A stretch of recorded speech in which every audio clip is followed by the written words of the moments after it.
We're just normal men. What do you mean, normal men? We're just innocent men. It's time for Side Scrollers with me, Stutter and Craig. No, you don't get the 96-ounce Coke Zeros, Blabs. Yo, my androids, what's up?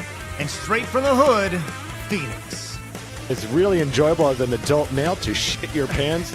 And now, broadcasting from our homes around the internet, it's time for Side Scrollers. Okay, ready? Open wide! Oh, welcome out to Side Scrollers on YouTube.com and Rumble.com, and most importantly, SideScrollersPlus.com. Good to see everybody. Happy Friday. It is Finish Strong Friday, as we say on the show, as we are finishing strong straight into the weekend. Glad you're with us. Big show today. Lots to talk about, man. It's a busy week with so many topics. Hello, Blabs. Great to see you. How are you? I'm good, and it's Friday. Yay! Oh, it's a good thing. Everyone gets a break. It's good shit. Yes, it is good shit, as The she says. good shit. The Saturdays and Sundays, they're nice. Everyone deserves Saturdays and Sundays. Blabs, a very important question for you. Did you have cinnamon on your peanut butter today? I didn't have any peanut butter today. I had a bagel. What? Well, it's not like I always have peanut butter anyway. That's like a once a month, maybe twice a month or type of deal. But yeah. Special Peanut butter and like occasions. Nutella. Yeah, special occasions, good behavior, things like that. It's like, I deserve this. Or you're just really feeling fat and you're like, yeah, peanut butter. Yeah. What? There we go, right on the bat. Yeah.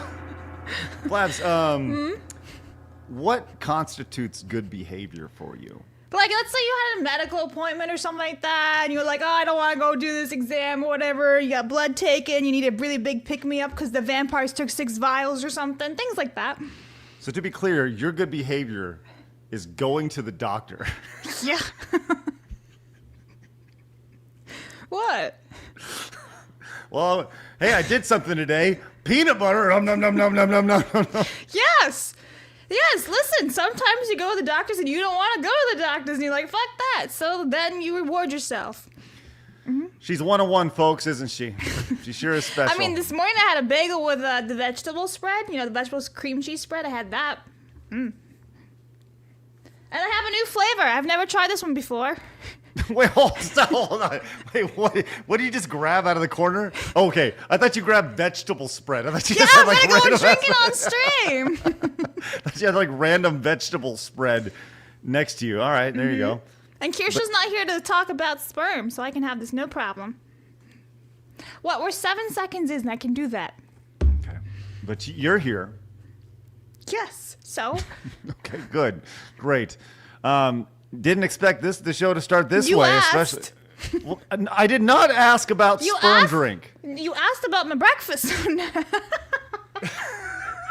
What the hell? Damn. Anyway. What the hell was that, Blabs? I didn't mean it that way. Anyway. God, I'm red for you. Like, are you kidding me? Whatever. You asked about my breakfast. Really, Blabs? Yeah. Oh my gosh. Part of this complete nutritional breakfast. Anyway. Hey guys. Happy Friday. Yeah. I can see Phoenix just doing this backstage. So anyway. She doesn't realize, everybody. She No, doesn't realize what I she's don't. doing. Well, with that said, I have no idea how to transition to Lady Decade without making it sound horrible. No, listen, I got this. Sir Admiraltism, did you have peanut butter for breakfast today? Absolutely bloody not.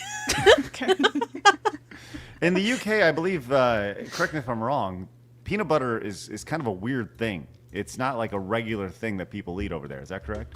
I think most people have got it in their cupboards, but I don't think most people eat it every single day. Yeah. But I mean, I don't either, so.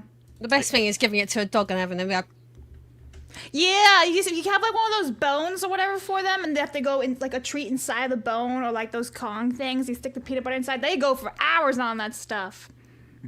They sure do, Blabs. Yeah. Sure do. I'm curious if our first-time guest has ever given a dog a bone with peanut butter in it. Celestium, hello. Great to see you. How are you? I'm good. How are you? And no, I have not. I'd like to welcome you to this shithole of a show that we just started. Thank you, Blabs. You are all welcome. Oh, wow. How are you? I'm doing good. Good. Alive, so can't complain. All right. Well, we're glad you're here. It's gonna be a fun show today. I like your avatar. It's very sweet and nice, and yeah, you got bangs and stuff. Well done, Craig. Very good. You got pink hair with bangs. I don't know, and green eyes. It's fun. Is it crying? Are you crying as well? Like, what is on your cheek? It's paint. Where I does, actually have a paint satchel on my model. and you just get paint all over you? Yeah, she's an Nice. artist. Nice. That's very good. All right. Awesome. Well, we're glad you're with us, Celeste. Joining us also here on his birthday, who I'm positive, had peanut butter this morning. Everybody put your hands together. Straight from the hood. It's Phoenix. Hello, Phoenix. How you doing? Yeah, big birthday breakfast, coffee, semen. You know, that's just the way I like to get it started.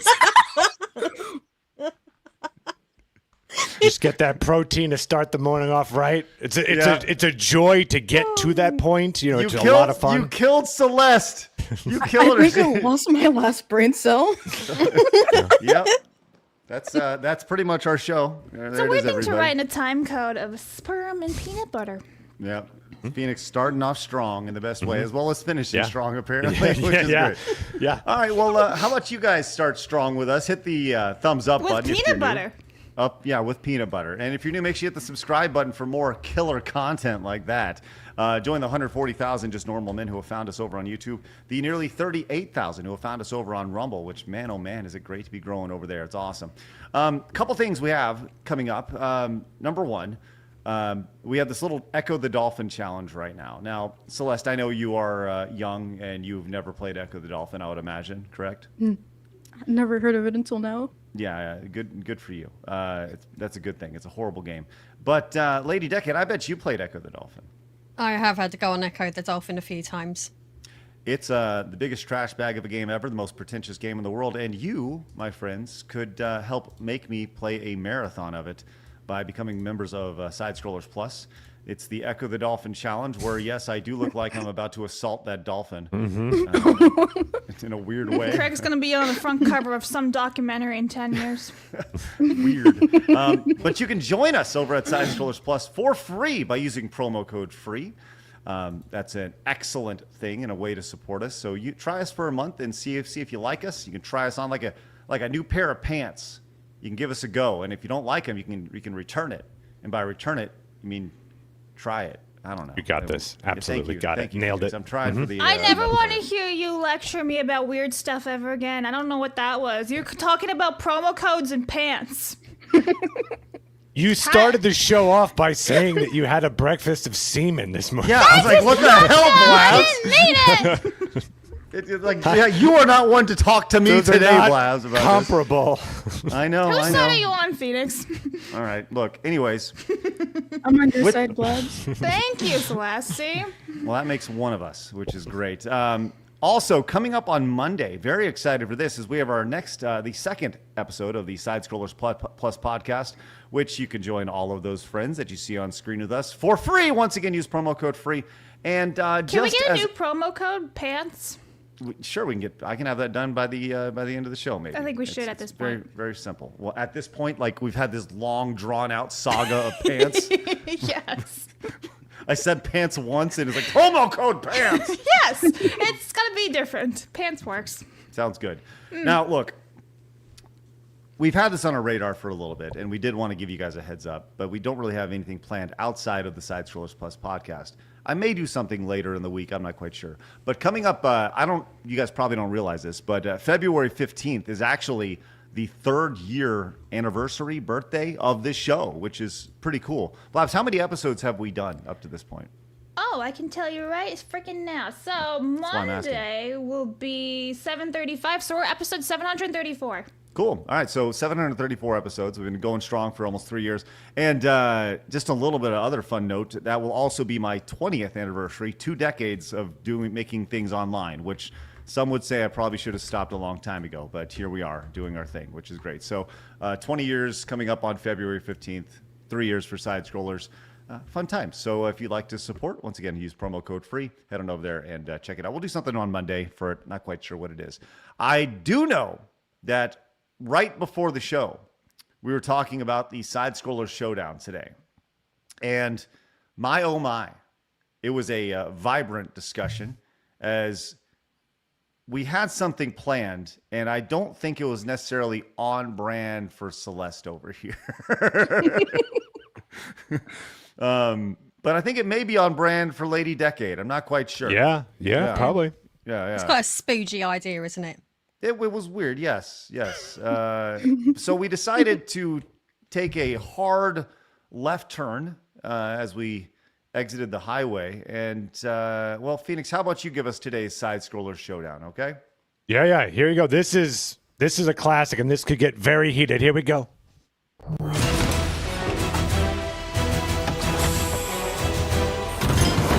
Today's Side Scroller Showdown is a classic battle between Super Mario Bros. 3 and Super Mario World.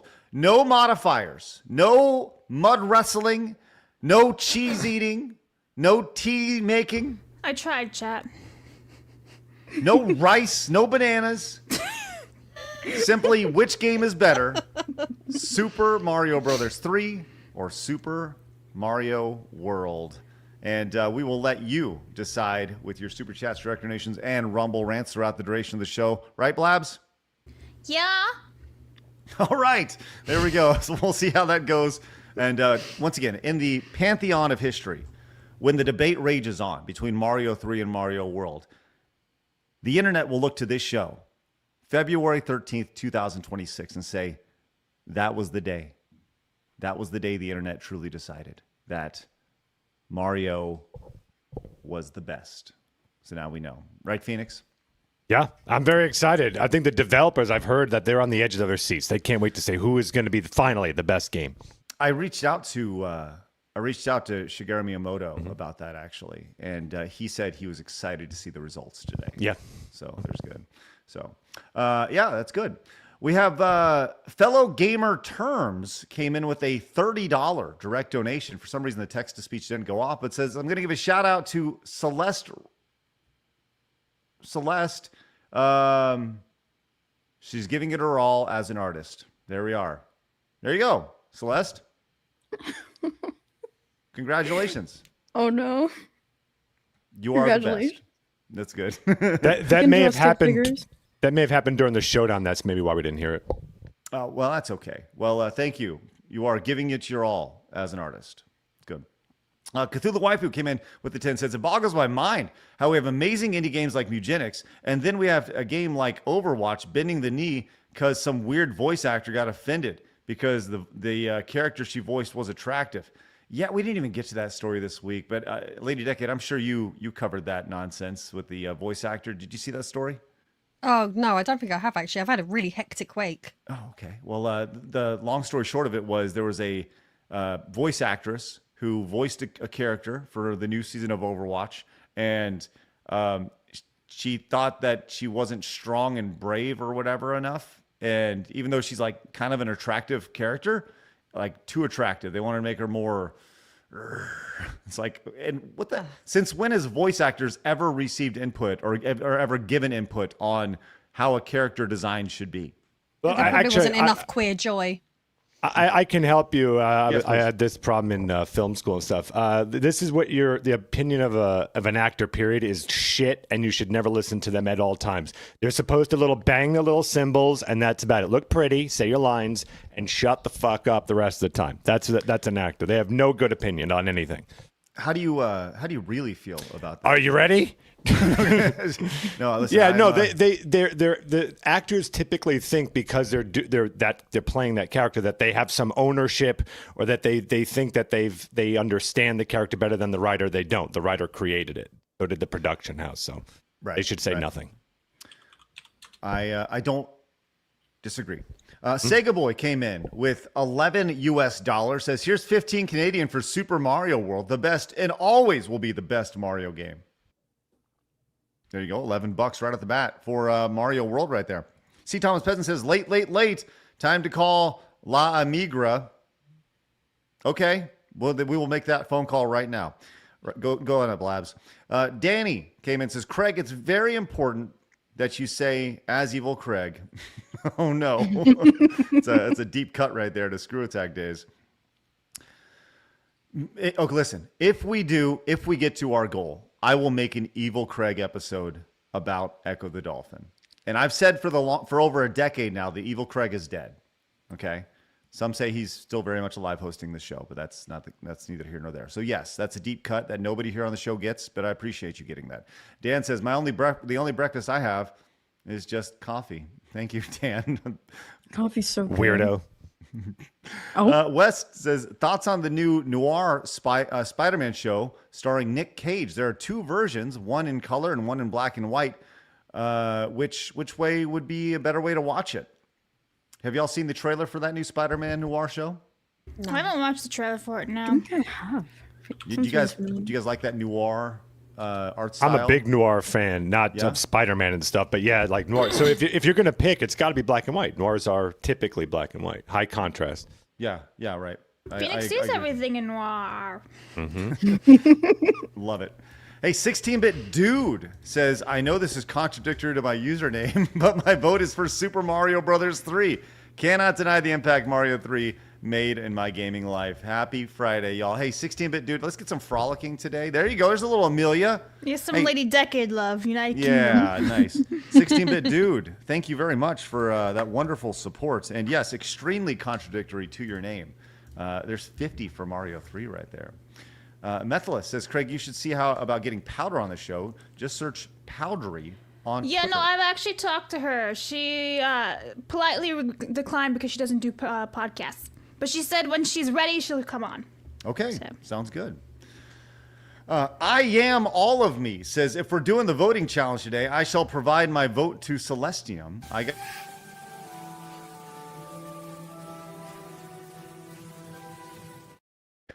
Question, Celestium. By the way, No, that one has an couldn't hear audio you. track. Yeah, so we couldn't hear you. I forgot about that. I'm going to delete that one so we don't keep doing that. Anyway, so Celeste, you get to pick. Does it go to Mario 3 or Mario World? You get to make No. the We decision. got to read that super chat again because nobody heard you. Oh, okay. It says you got to respect talented artists. And there we go. So, yeah. Honestly, probably World. There you go. I couldn't 50 for hear. World. I Am All of Me. All right, excellent. Wow, right at the bat. All right, let me get a couple folks on the wall, Blabs, while you read off some other supers real quick. Okie dokies. Eric Eyes for Talent says the gaming world needs Evil Craig to roast once again. All right, thank you very much.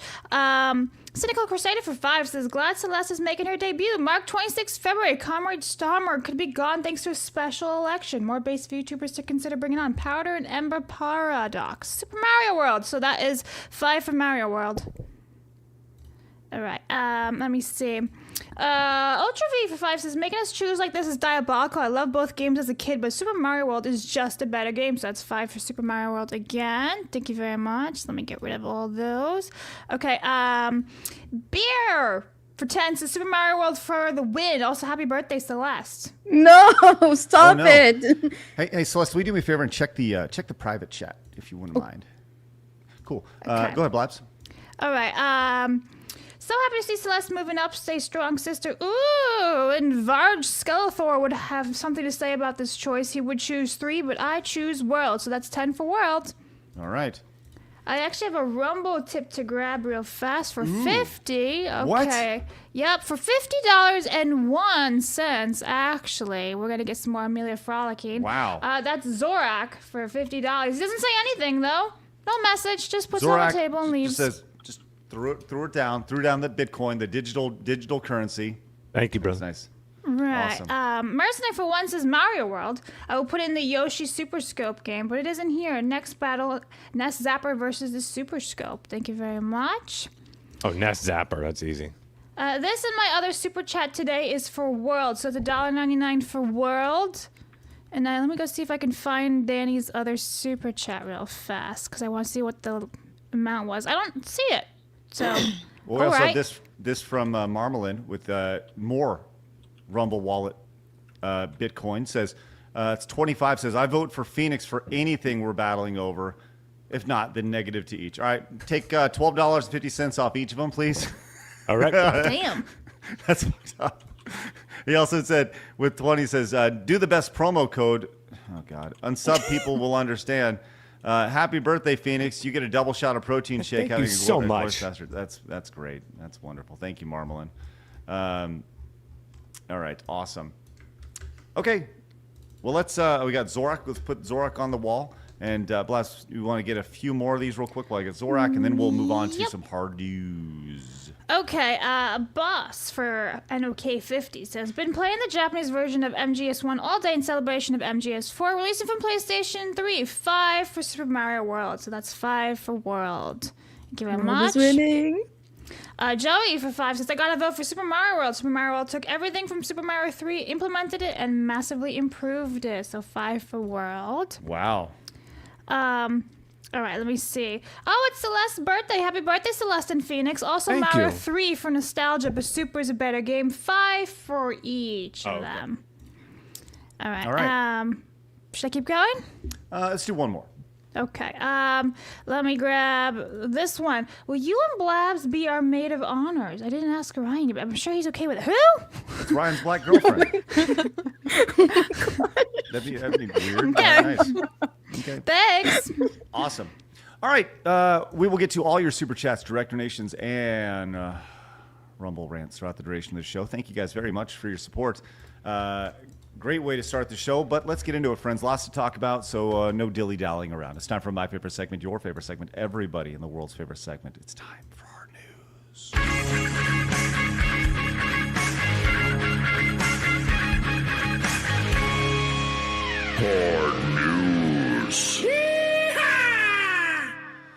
Now, I am, as we kind of dismount off the craziness that was the intro of the show, I have had White Castle one time before. It's more of a northeastern thing, and being down here in the South, down here in Texas, we do not have White Castle down here, at least not that I know of. Has anybody had, Lady Decade, I'd imagine you probably have no idea what White Castle is. I think I've had a White Castles once. Yeah, a little White Castle burger? Yeah, I've travelled across 26 US states. Whoa. I've This eaten is the at shit out of Traveled us. more states than Many- I have. Yeah, many fast food premises have been frequented by me, and I've in Cleveland, Ohio. There's a KFC there with the most horrendous toilets in ever. So Shocking. bad that despite the fact that I was about to die, I needed a wee so bad, I couldn't do it, and I left. It was just pebble dashed everywhere. Pebble dashed? Yeah. What is that? It happens when gravel someone uses on the the road? toilet and then sprays shit out of their arse and it goes everywhere. Ooh. My bad. What? My bad. Well, Celeste, you ever had a White Castle burger before?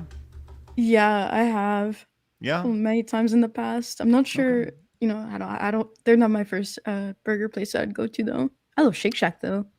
Yeah, well, Oh, yeah.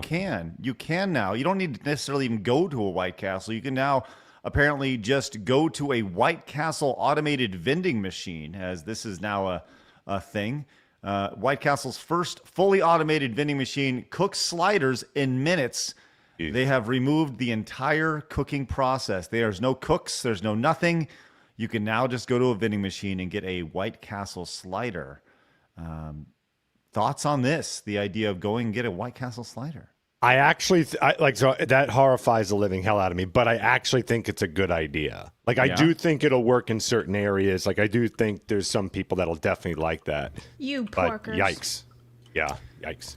I don't know. I don't like microplastics with my food, but I guess you can't avoid it when you're hungry, right? Oh, snap, burn. Let's go. I'm with that. All It's right. quite good for people that can't fit through doors. Well, this is happening in Boston's Logan Airport up there.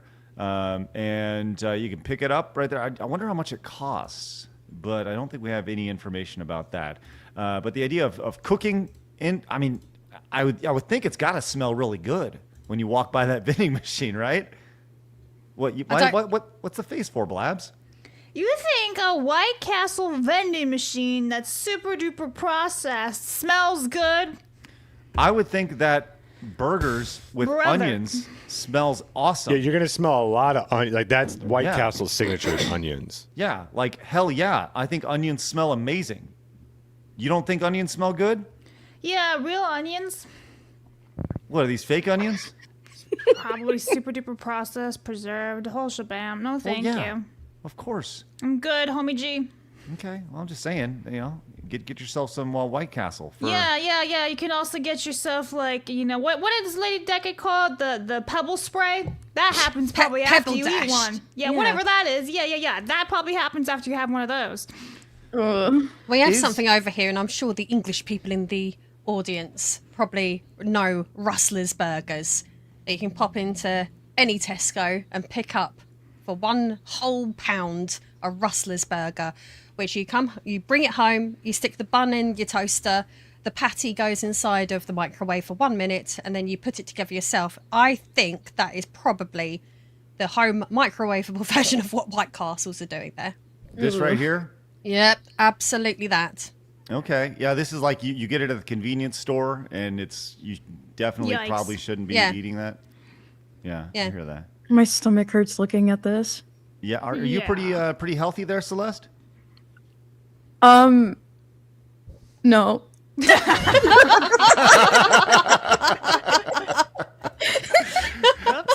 You're like, not at all. No, just keep shoveling that poo-poo in my face. There we are right there.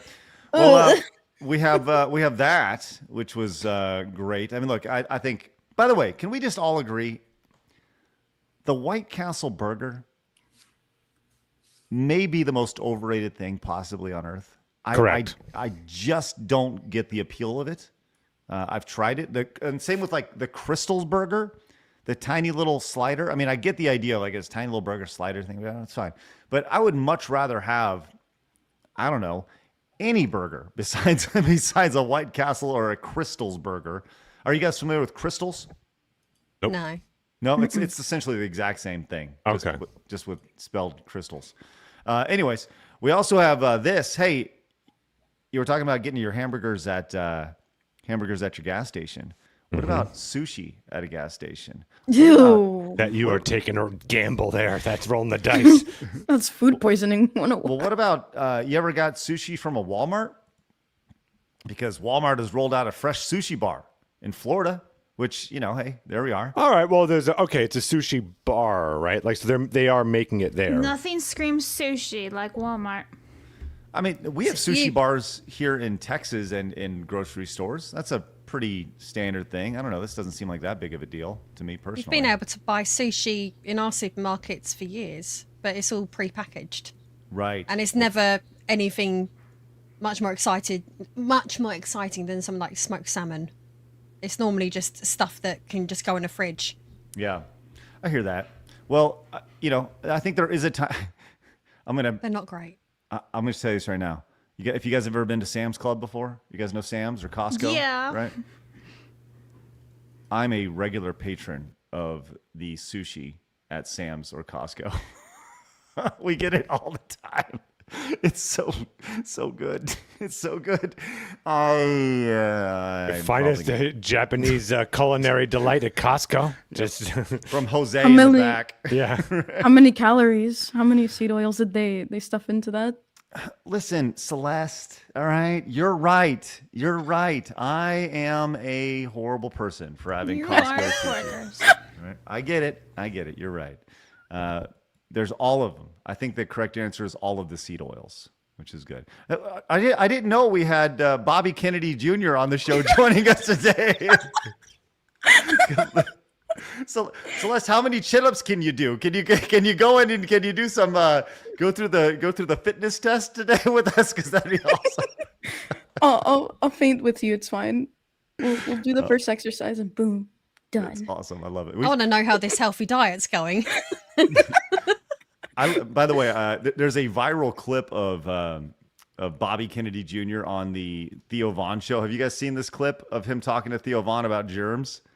Oh, I got to show this to you. I just saw this morning, and it's a great example of you give anybody anything, and they will run with it like crazy. Let me see if I can find this. RFK Jr., Theo Von, because it's, I mean, you got to remember, this is our dude.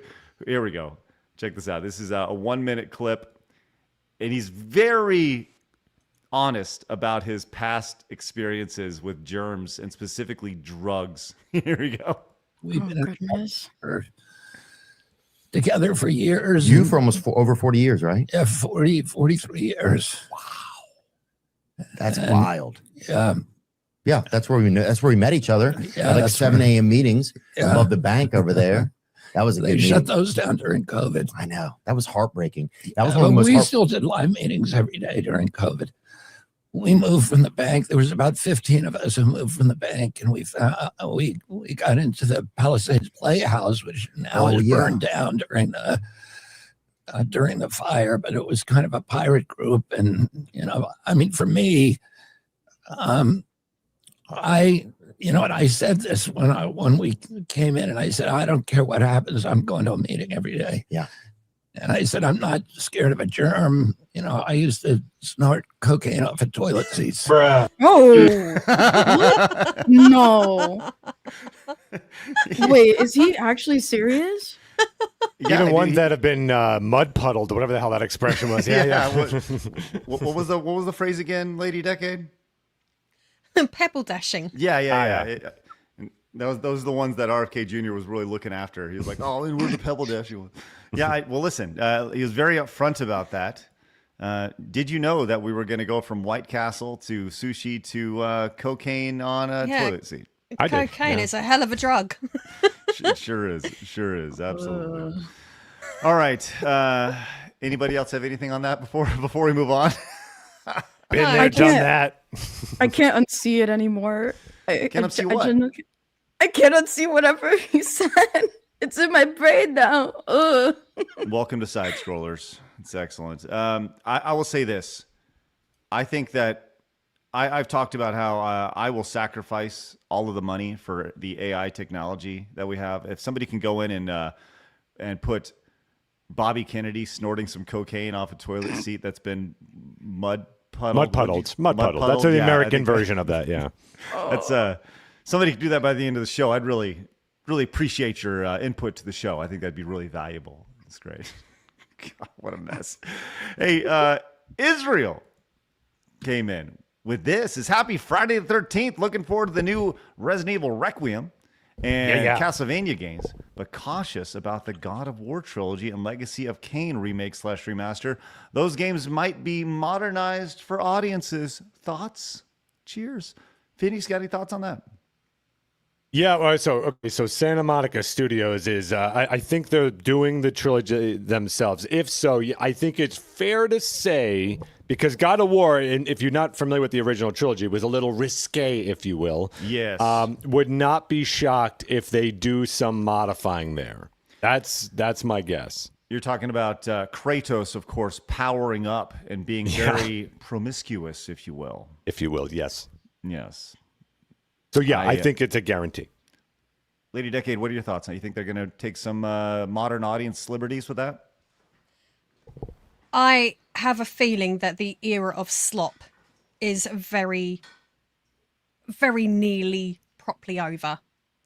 I think that gamers have managed to vote with their wallets now, because I watched that state of play in the middle of the night last night, and I was actually quite pleasantly surprised by it, and I'm starting to think that they might be turning a corner. I mean, I don't think we're going to have any like gratuitous Witcher 3 like the bear rendezvous stuff. with elves inside the Passiflora scenes going on, but still, anything's a step in the right direction. So you think that the remakes are going to be kind of untouched?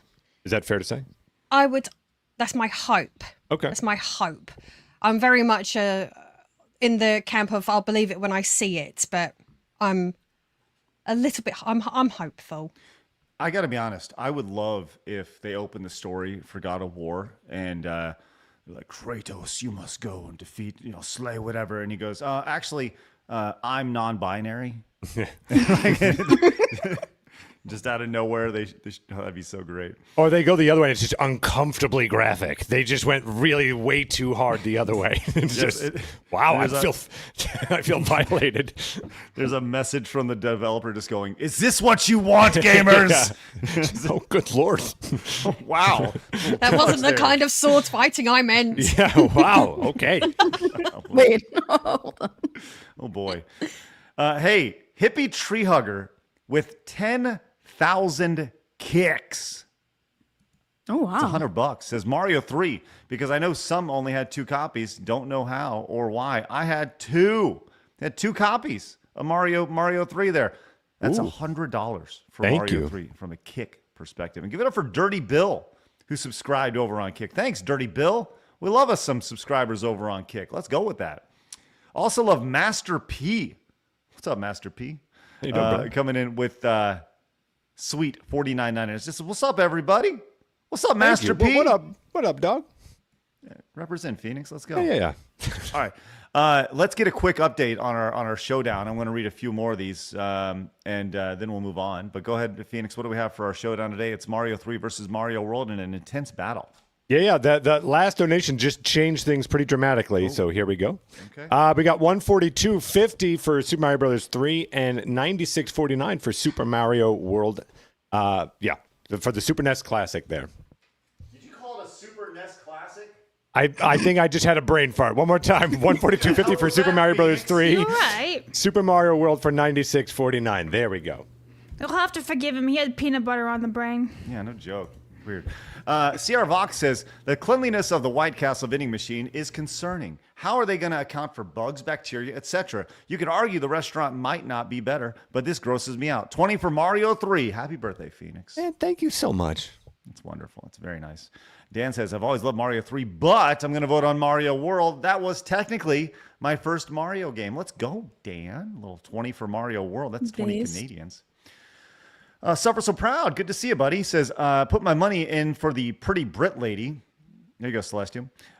Sorry, I just joined the stream, but I have no idea who is facing off. Hi, Timu, Emmy, Ross. There you go, and happy birthday, Phoenix. Hey. Hey, Craig. I can't believe we share a birthday. That's so great. Thank you so much. That is wonderful. That's really nice. Let's see if we have any related to. There we go. We have this from Jimothy Sticklepasty. Says, over the green site, our gremlin is moving up in the world. Celeste doesn't deserve the heat she gets for Super Mario 3. What are you getting heat for, Celeste? And I guess we're going to get to this here in a little bit, maybe? Yeah, probably. Okay. Yeah, it looks like. All right, let's get to that here in just a minute. Axe Bear Who Cares says, with $25, says, we had a Valentine's lunch at work where men gave money to buy the women pizza and roses. It was not presented as a choice. The only good thing was we got the scrap. My female boss asked/told us to do it. I feel like there's a case for HR in there. I agree. If your boss is telling you to, like, you have to contribute money for the flowers and pizza, I think you take that to HR there, Axe Bear Who Cares, and you plead that you feel like you've been discriminated against. Yeah. Yeah, that's kind of messed up. Tenarian says the UK has a 2-tier kier. We have a fart queen blabs on her ministry of toot. Yes, I did see today in Gaming on X. It's pure blasphemy. You're welcome. Glad we finally got Celestium on the show, though. She's a good egg. Mario 3 for me. That's 10 for Mario 3. And Tenarian also says the U.S. really needs a Secretary of Health like Kennedy. I read a comment yesterday on a video comparing European and American bread that said American bread is made to last longer than American houses. Yeah. Make your houses out of bread, I say. There's Mario 3 again. There's 10 more for Mario 3. Yeah, that's pretty disgusting. My wife makes her own bread, which is great. Ooh. I feel very nice. Lucky man. Wow. I know. Yeah. All right, let's go ahead and move on to our next story here. This is it ties into video games. It's been a story that's been going on the last few days, and it's just what an absolute mess this whole thing has been with this shooter up in Canada. Have you guys been following this whole thing Celestium, what are your, obviously horrible situation. Have you seen the video game tie into all this? I did. I don't know how to feel about that, considering my ties to Roblox, but that was kind of insane. When you say your ties to Roblox, what do you mean? Oh, that's actually a little bit of my claim to fame here in the VTubing space, and what got like most VTubers, even some bigger ones, like really mad at me back in like 2024. I used to evangelize on Roblox, and I had gotten banned a couple times off the platform for talking about Christ. And then when I uploaded the clip onto Twitter, it exploded, and I got a bunch of death threats after. So, wait. So, to be clear, you were spreading your faith on the game. You got banned for it, posted it on X, and then you got death threats from people who didn't like the idea of you doing that? Yeah. Okay. That summarizes it. Yep. Okay. All right. Well, that was not what was happening with this Canadian mass shooter. He was not evangelizing his faith. Maybe in a weird way, I guess he kind of was on Roblox, because the account belonging to the Canadian dude who shot up all those poor kids, they found that he made a mall shooting simulator where you can fire into a crowd of terrified civilians. This is not like a game that he played. This is a game that he made right here. And it has since been removed, but you can see, go through with your pink hair and just mow people down. This is very no Russian, if you will, going back to Call of Duty. If you guys remember the Call of Duty No Russian scene from about a decade ago. Lady Decade, do you remember that scene in Call of Duty? No, I don't. Sorry, that's disturbing. That take place at the airport? Is that the scene you're talking about? Yes. Okay, yes. yeah. The big difference is that Call of Duty is an M-rated game, and this is a game for children here, obviously. So this was a game that this person created. Definitely extremely mentally stable, as they say over here, which is just crazy to see. And, you know, Celeste, as somebody who has created on Roblox in the past, how we've talked, like, what was it, 2, 3, 4, or 5 months ago, whenever that was, the story was Schlep and him getting banned from the platform and stuff. How, I've never played Roblox, and if I was, you should probably look into my hard drive, right? I'm just saying, like, I've never had any interest in checking out Roblox. How prevalent is this in that game? Things like this. Yeah, it's like really prevalent. People don't understand that there's a lot of evil, like really bad actors on that platform. And when I was on there, you know, kids waving around pride flags, having guns, really inappropriate avatars. I don't know if I can say this, but I came across a kid who had an avatar with a Triple K outfit on, and that was insane. A lot of bad stuff there. Right. So you think is it adults going in and infiltrating this place of kids? I mean, I saw the Epstein list. They were talking about infiltrating Roblox, and like there's so many. It just seems like such a devious playground for, as you said, bad actors. And this is seems like a regular occurrence for this thing. Yeah, absolutely. It's definitely a mix of adults, people with voice changers, and just some games. I genuinely believe, like, if it's supposed to be a game for kids, like I have a nephew who plays Roblox constantly, and I'm scared when he gets on that tablet. I don't know what he's going to be looking at next. But there's a lot of stuff there that is not for kids. I mean, they have like a plus 17 section, I think, depending on what world you're in, but genuinely, I think more than half the things that are on that platform are not for kids anymore. They've infiltrated it completely. Pretty dangerous. Lady Decade, you have children, yes? Yeah, and I don't let them go on Roblox. Yeah. To be honest with you, I don't let them have any way of communicating with people if they are playing games that have access to multiplayer features. I'm very hot on parental controls and so on and so forth. Mm-hmm. And all of that stuff that came out last summer with Roblox, at that point, I'd never let my children have a go on it anyway, but I just never will. I've got so many games here, like, yeah, I'll play flipping Go Pikachu or something. I'll find something on a 3DS that doesn't go online that they can play instead. I honestly agree. I think children shouldn't be on the internet anymore. It should be adults only. It's too dangerous. I don't even have kids yet, and if I did, they are not touching a tablet, a phone, or anything until they're much older. Until you can afford one. Yeah, pretty You much. got to buy it yourself. Yep. Until the kid can afford one. Yeah, Yes, like I go see. get a job. When you can get a job and get it for yourself, you're an adult. Great. Do whatever you want. Celeste, if you don't mind me asking, how long ago were you introduced to Roblox, and when did you start playing it, or was your whole purpose of going in and kind of doing your preaching? Like I mentioned, my nephew, he plays a lot of Roblox on his tablet, so I think that might have been like one of the first few introductions, but I didn't really get into it until I started evangelizing with that group of friends. Like, I was like, Roblox is a kid's game. I'm kind of old lady, not gonna really play a kid's game. And Right. that's when I really went into it, though. Well, Roblox did confirm that that little game inside of Roblox was actually created by the Canada shooter. Says we removed the user account created to this horrifying incident, as well as any content associated with the suspects. We are committed to fully supporting law enforcement in their investigation. Hey, speaking of law enforcement, and I've been watching Kay from Melee Games over on X the last few days.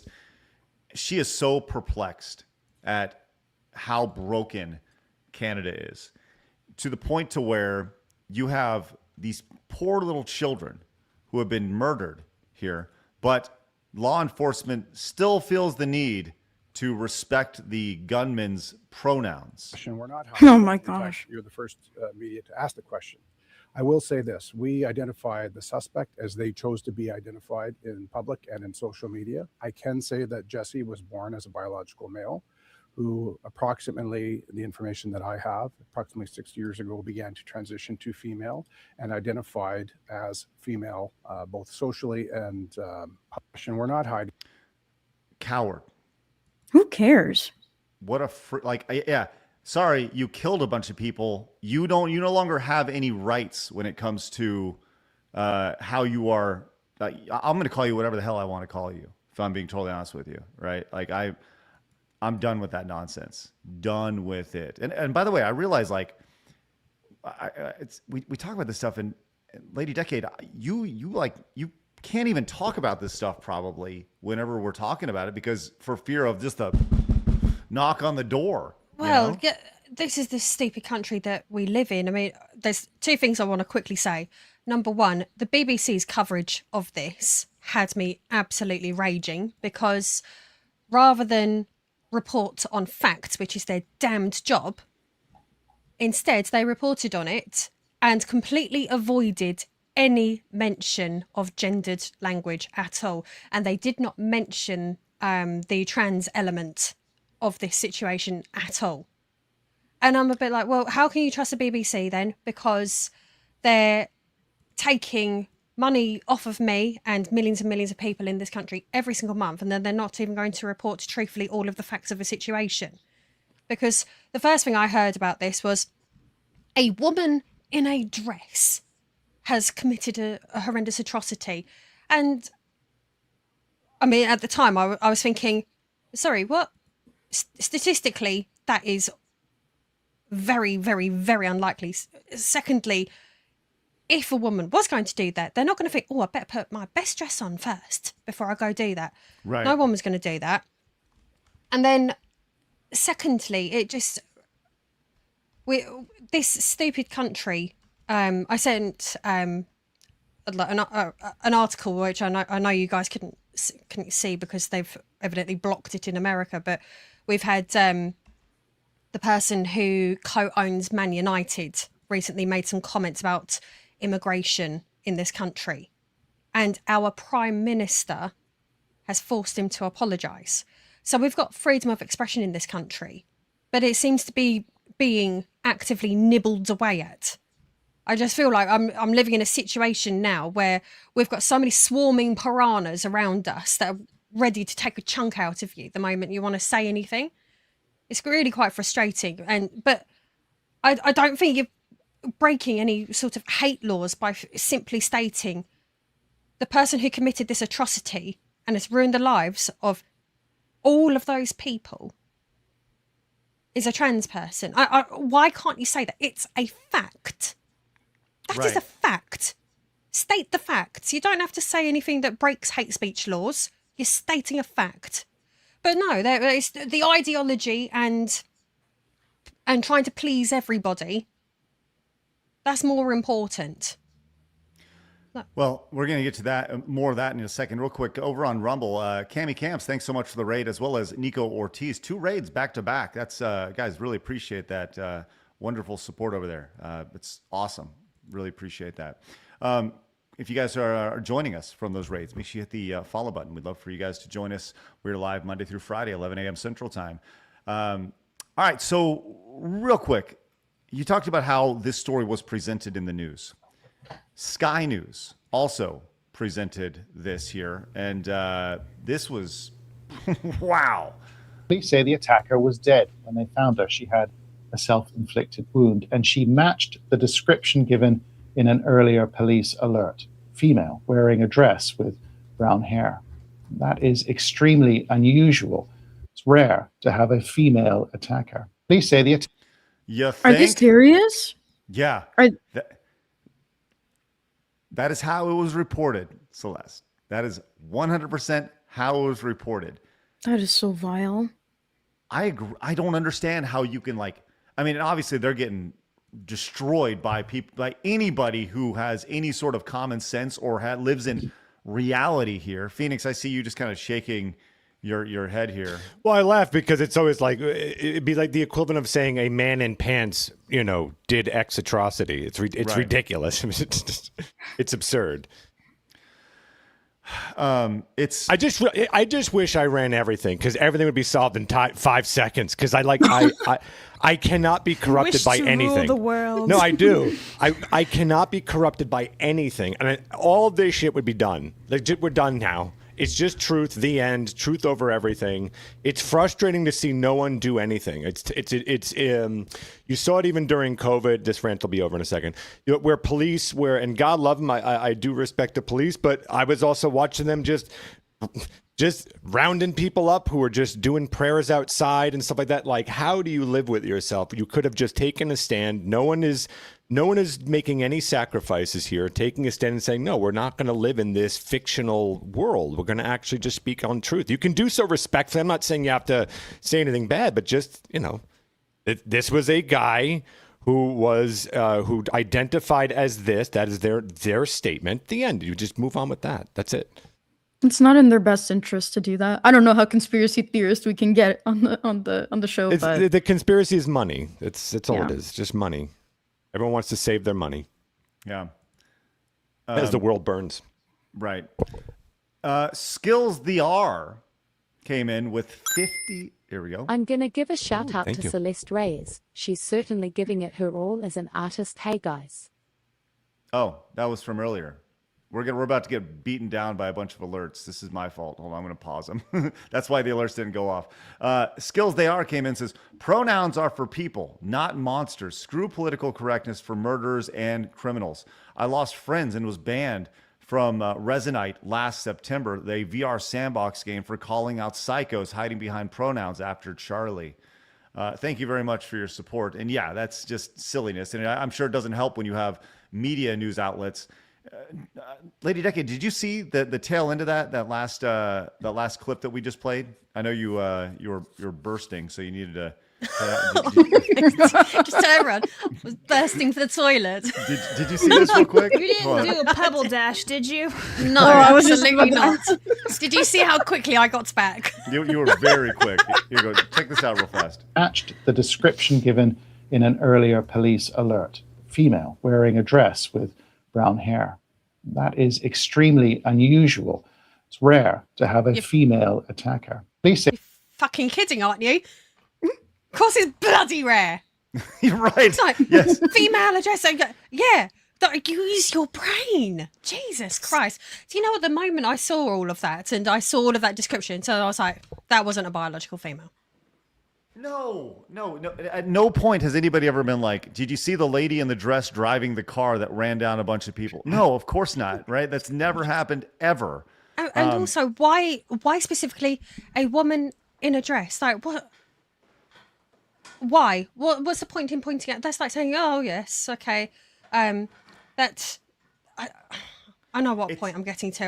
I'm raging at the moment. Well, no. It's almost like it's so overdone. Hey, I want to let you know it's a woman in a dress. Definitely a woman, and she's definitely wearing a dress. By the way, did I tell you it was definitely a woman? It's a woman, and she's wearing a dress. And for those of you, by the way, it's a woman. Like, it's so over the top and ridiculous that you almost like have to laugh at it. And to see this guy with a straight face, he's doing the serious news guy thing where he's looking at it with a concerned look on his face when he's like blatantly looking at you lying. Just like it's so presumptuous and arrogant. And he has no soul in his eyes either. Oh, Like, no. like the light is gone from this man's eyes.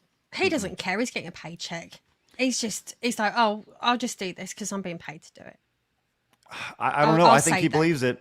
I think he's scared. I do. I think he's scared to say anything, you know? But this is the problem in this country. Too many people are too afraid to say things properly because there are consequences. We've got freedom of expression, but not freedom of consequences. That's messed up. Like, and it's slowly been eroded over the last little bit from y'all, which, God, I mean, I feel so sorry for you guys in the UK. And I'm Phoenix, you've said it's a precursor to what we have going on over here. You think this will happen in the United States? Oh, you don't want to know what I think is going to happen. I'll say, hey, if we don't watch ourselves, yes, I think it's fair to say what's going on in the rest of the world is knocking on our door. So it's important that we stay alert and politically active, things like that. All right, Anthony says you don't hate the media enough. Thank you, Anthony. Enigma says, a man in suit watches side scrollers. Ah, excellent. Thank you very much. That's a man, by the way, in a suit. Definitely a man. Definitely a man. That took me a second. Phil McCracken says, they called them a female, which is wrong. How is this not defamation, even in their worldview? Thank you, Phil. Hippie Tree Hugger with 1,000 kicks says, growing up, my little sister asked dad for a moped. He told her to get a job and get it herself. So she did and had it by the end of the summer. Mario 3. There you go. There's 10 for Mario 3. I just put that in, Blabs. Did you? I didn't do it. Okay, good. Okay, just want to make sure we're not overlapping. Katie Astronaut says, with 10 for Mario World, says, I blame our admin, and it's not our sides. It's just they have no principles to ban these freaks from platforms with children. They effing drag their feet on this every time, and it needs to stop. Thank you, Katie Astronaut. Austin Powers, that's a man, baby. We have this from LCPL Anthony. Or, sorry, Anime. Where did I get Anthony? Anime guy says, they're like people I deal with on X who think Super Earth, Imperium, of man are bad guys despite humanity on a war of all fronts by demons and Xenos who hate us with us. My media literacy makes fun of you chuds. That was a lot of stuff. Those words? Yeah. You listen, Celestium, you said you watched the show for a little bit. I can't read. Let's go. Same. High five. Let's go. Hey. All right, thanks. Bentley guy says, hey, side scrollers, choosing between Mario 3 and Mario World is like choosing which one of your children is the favorite. I just can't do it. With that said, here's to the Sonic 2 Battle Fund. Montez, take 10 off of 10 each. away. Okay. Take 10 off, yes. Magnum North says, China is funding the absolute destruction of our youth with TikTok, Roblox, and actual agents like Tim Waltz. Amen. Mm-hmm. Master P says, put that money to Mario 3. There's 2 more for Mario. He also came in with a 10 earlier. Yeti says, I'm sorry, he came in with a 50 earlier for Mario 3. So make sure that gets out of there, Phoenix. Yeti says, remember, another 50 I'm adding right now? Yes. That Tomorrow was not okay. accounted for from earlier from Master P. Yeti says, remember, no testosterone. No testosterone. Bollocks. Even biological No women Russian. have got a level of testosterone. That was still a Just nice not reference as to large note. as that. Katie Astronaut says, Super Mario World 20 says, hey, Lady Decade, I was wondering your thoughts on mugenics and how you feel knowing that you are not the last true true centrist involved with gaming. What do you think of mugenics? When you say Mugenics, is this those people that just do that stuff with their jaw and then sit there going? No, this is a new video game. I think it's like thinking of like looks maxing that thing. No. There's 20 for Mario World right there. Right there. Big Boss Luffy says, anyone else notice that the recent VTuber cancellation attacks are targeting the Christian VTubers? Really makes you think. Also, Phoenix out here putting a new meaning to creamy peanut butter. Oh, why? No. Why are you like this? Don't knock it till you try it, sister. Crunchy versus creamy peanut butter. Wait a second, I realized what you meant. Okay, well, I guess yeah, my brain's just gone in completely Everything's in the wrong fine. direction. Next super chat. Gimbal on Do says, I hate all the people that say it's just the T. Sorry. No, it's every letter that allowed it. They are all the same. Why are writing the letters out censored? Did you get censored on YouTube for that? Thank you very much, Gimbal. Appreciate that. Nightcall says, for Lady Decade, have you done a Lady Dimitrescu? Dimitrescu. Dimitrescu from Resident Evil 8. And if not, how would you feel doing so? Love your work. Glad to see you on Side Scrollers. I would love to do a Lady Dimitrescu one, but I'm not buxom enough to be able to pull that off. Apart from the fact also that she's meant to be like 14 foot tall as well. Oh. Okay, well, usually you should let the internet decide if you're buxom or you let the internet decide. That's what Phoenix does when he wakes up every morning. He goes, what do you think, internet? There you go. 100%, yeah. I'm actually quite short as well, so it would look really silly if I tried, I think. Well, it's all about putting things at scale, Lady Decade, right? So if you just put like some little guys down, little figurines down next to you, and you shoot it at an up angle, you make yourself look really big, right? Yeah. You know, same. Thing is, a lot of people want Lady Dimitrescu to sit on them, and I wouldn't want to do any form of guys false are getting advertising. weirder and weirder. What? By the way, Celestium, your avatar is spectacular. Every time somebody says something, your eyes just go super wide. It's like yes. I have a different model if you want to see craziness, but yeah, go ahead. You can go to craziness if you like. Let's see. Let's see. Yeah, Corona says, Phoenix, if you like noir and sci-fi, I recommend Dark City. Watch the great movie. Watch the director's cut, and there's reason the theatrical version bombed. The money is for Sonic 2. All right. So 10 away from both. Wow. we have Derpy Celestium here. This is excellent. Hold on. Let's go. That's adorable. Hello. There's a trash can version. I love that one. It definitely. Oh, look at you just move away and go. Hanging out. Sorry, my tinfoil Gucci bucket hat is still on this one. That's great. I do like the tinfoil cap. That's wonderful. Looks like something Balenciaga would try to sell for about $15,000. C. Thomas Peasant came in with and says we need quality leering. We need quality leering. R with Craigathy and Celestium. Montez Mahong and Munya. Thank you, C. Thomas Peasant. We did hit our Montez goal today, which is excellent. And we're going to do our best to get to a second Montez goal, which would be the Great Reset. Celestium, in your trash can, if you would do me a favor and pick a number between 1 and 7. 6, 7? Oh, you. Oh, you. Bitch! My dad!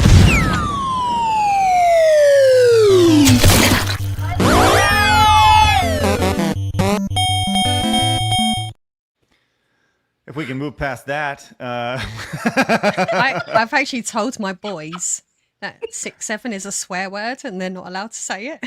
Oh, wow. Oh, really? Nice, Is that what the nice. kids are saying today? All the kids are saying. These whippersnappers. All right. I'll tell you, Blabs, I'll tell you, we'll get to the rest of these Super Chats, Direct Donations, and Rumble Rants. Let's get a quick update, just real fast, on where we're at with Mario 3 versus Mario World, today's showdown. Phoenix, how's that looking today? Okay, we've got Super Mario Brothers 3, $234.48 versus Super Mario World, $176.49. So it's going to need a little love if you're a Mario World lover. Sorry, All I think of is a potato.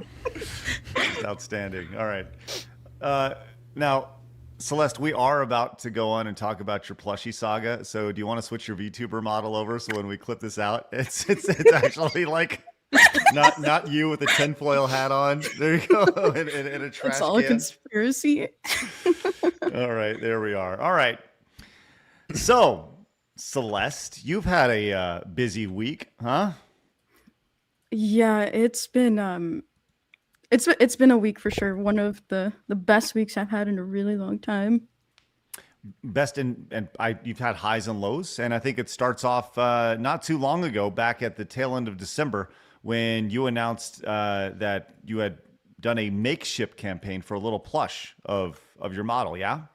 Yeah, I was reached out to by Makeship kind of middle of December, and they were like, oh, you can like late December get this started, and I was so excited because I had applied with them actually over the summer, and I was not expecting for them to reach out to me and be like, here you go, we want to work with you. That's awesome. So this is a company that that they create plushies. That's kind of their gimmick or their business model. And you saw a lot of success over here. You were kicking butt, and you actually did get. Did you hit your goal? Yeah, it was a lot of work. I'm a small creator. These kind of projects are really difficult to get the community together because it can be expensive, and I never want to put my community in a place where they have to choose between eating or funding a project of mine.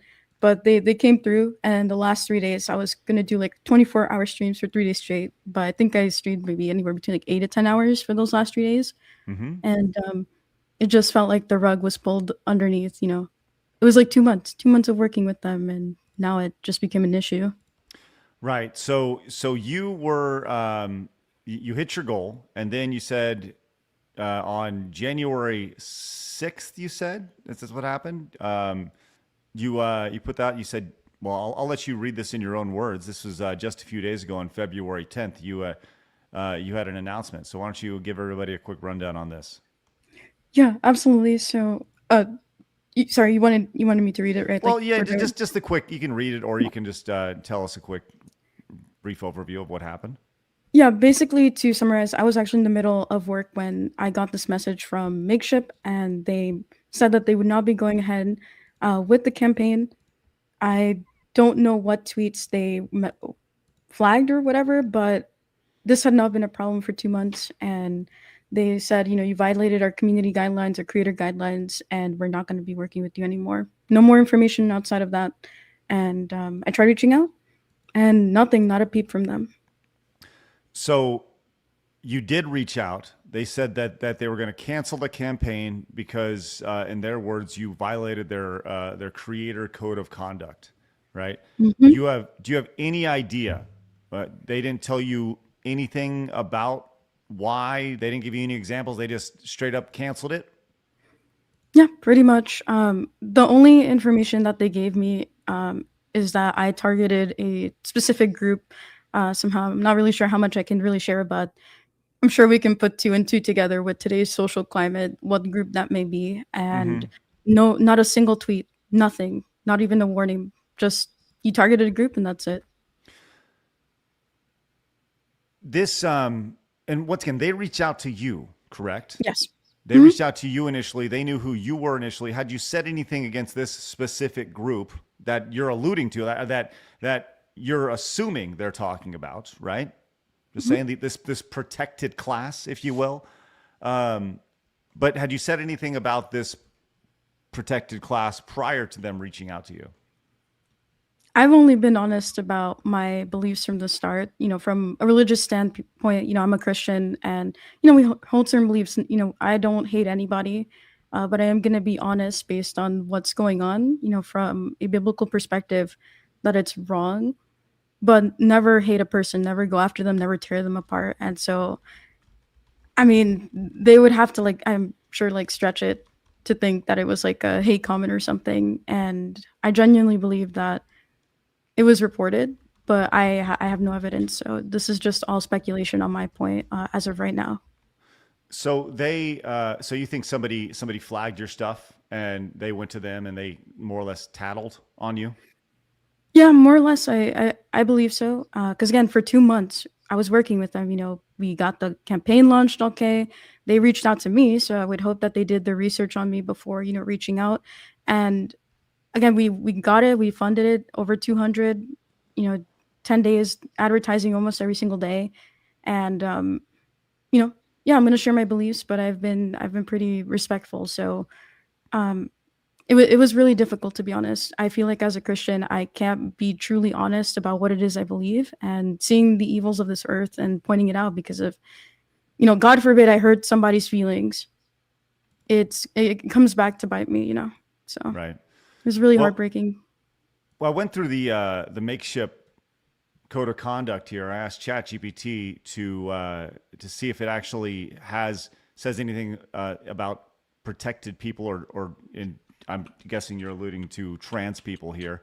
It doesn't, and this is what ChatGPT says. The policy explicitly states that creators and their content must not demean, dehumanize, marginalize, use hateful language against, perpetuate negative stereotypes about, or belittle other users or groups, including categories such as gender identity. It also says Makeship, quote, welcomes diversity across a list of characteristics that includes gender identity and sexual orientation.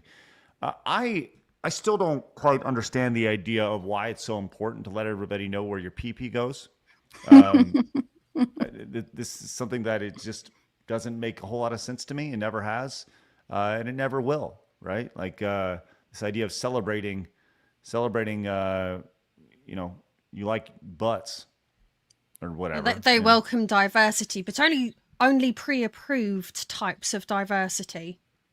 Yeah, if you don't align with their mindset, you're the black sheep to them. Right. So they canceled your campaign. They got it done. They outed you, and obviously this is a situation that we've had Rev and Straub on the show. Rev actually came to your back immediately. Rev recently dropped from his drink deal, and he was posted over on X. Sorry this happened to you and your community. I'm confident more opportunities will present themselves soon enough. Unfortunately, they already did this to me and Straub about a year ago, and then I'm guessing this is the same company here. This is no longer some sort of one-off moment. Now it's a pattern. They have made their company a reflection of their personal ideologies. Big mistake here.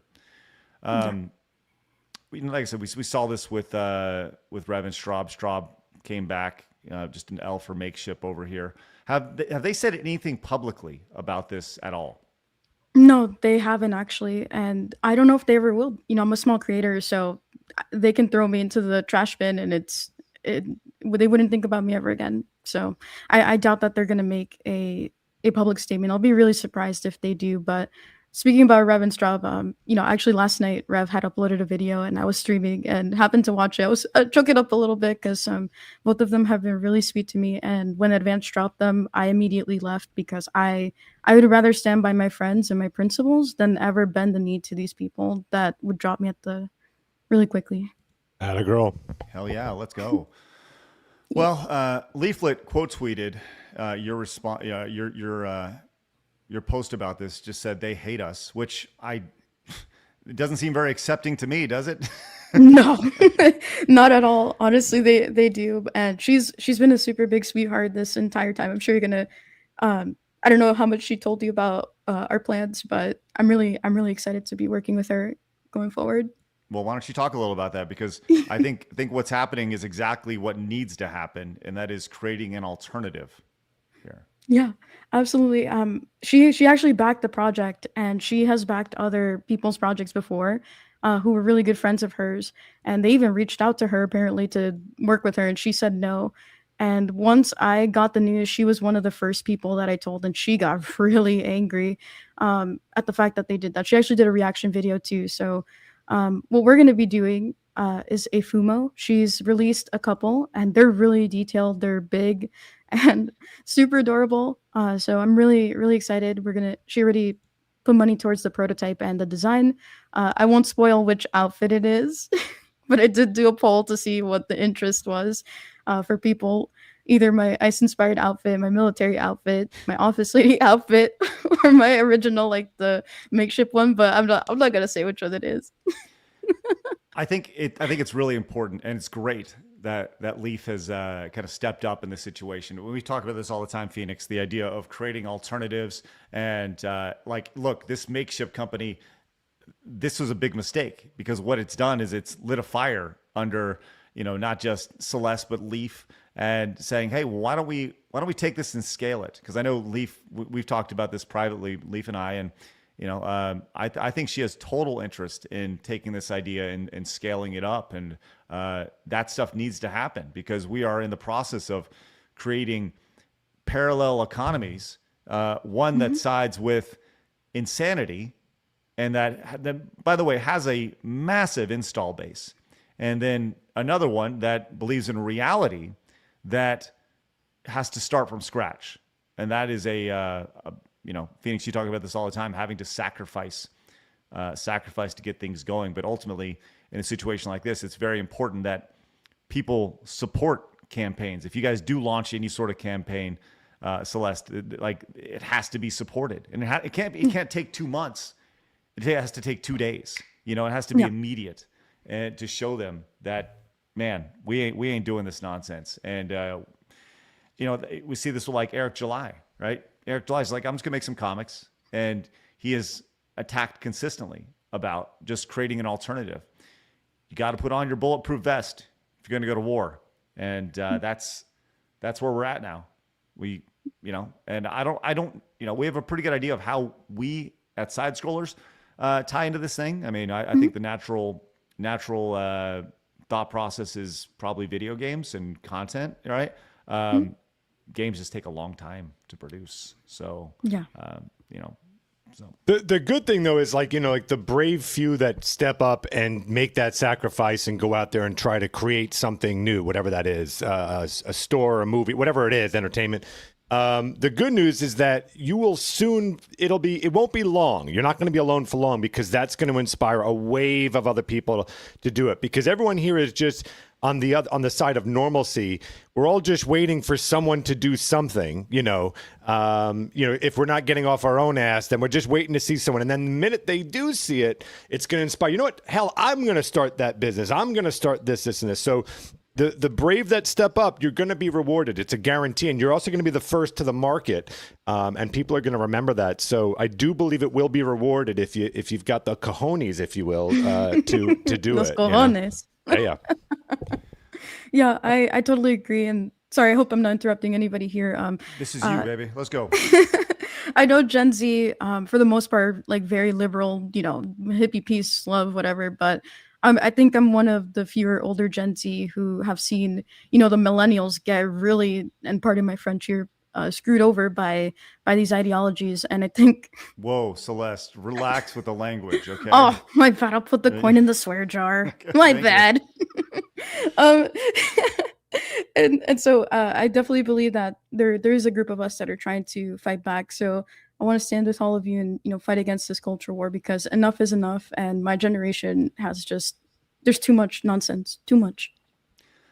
I think for us, the biggest thing is we really need to figure out what that looks like for us. You know, just that's a me, Phoenix, and Blab's discussion. Like where are we truly going to go? Because we talk about content all the time, and we're going to make content. Like that's a big part of what we're doing. But what more can we do? And maybe it's something where like we partner with established creators to create these things. Maybe we help Leaflet get this off the ground. Leaflet guides the ship. We're just there from maybe a financial perspective or promotional perspective. But the reality is that we do need to work together. Like the idea of like one-offs. We are much stronger if we work together instead of, you know, a bunch of different tentacles all kind of doing our own thing here. So yeah, I see the idea of like doing a convention. Like, dude, listen, we've talked about that. Conventions cost a ton of money. They cost so much money. We could just like meet in the parking lot or something. Right. Meet in the parking lot of Radio Shack. Yeah. I'd be so down. I would go wherever you guys do that, honestly. So I've talked about this before. The last convention I did in 2014, I think, cost $250,000 to do. and that was a low end, like that was scraping the bottom barrel to get things to. And would you guys like to know how much revenue that event generated? Yeah, go on. Yeah. $252,000. So we That's worked a for lot of sliders you could have bought there. That would have been great.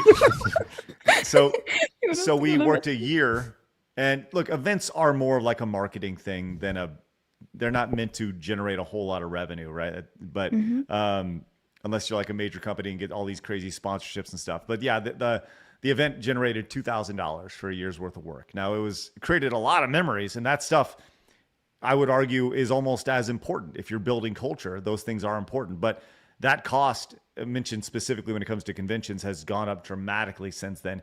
And the biggest cost, which says a lot about this, would probably be security.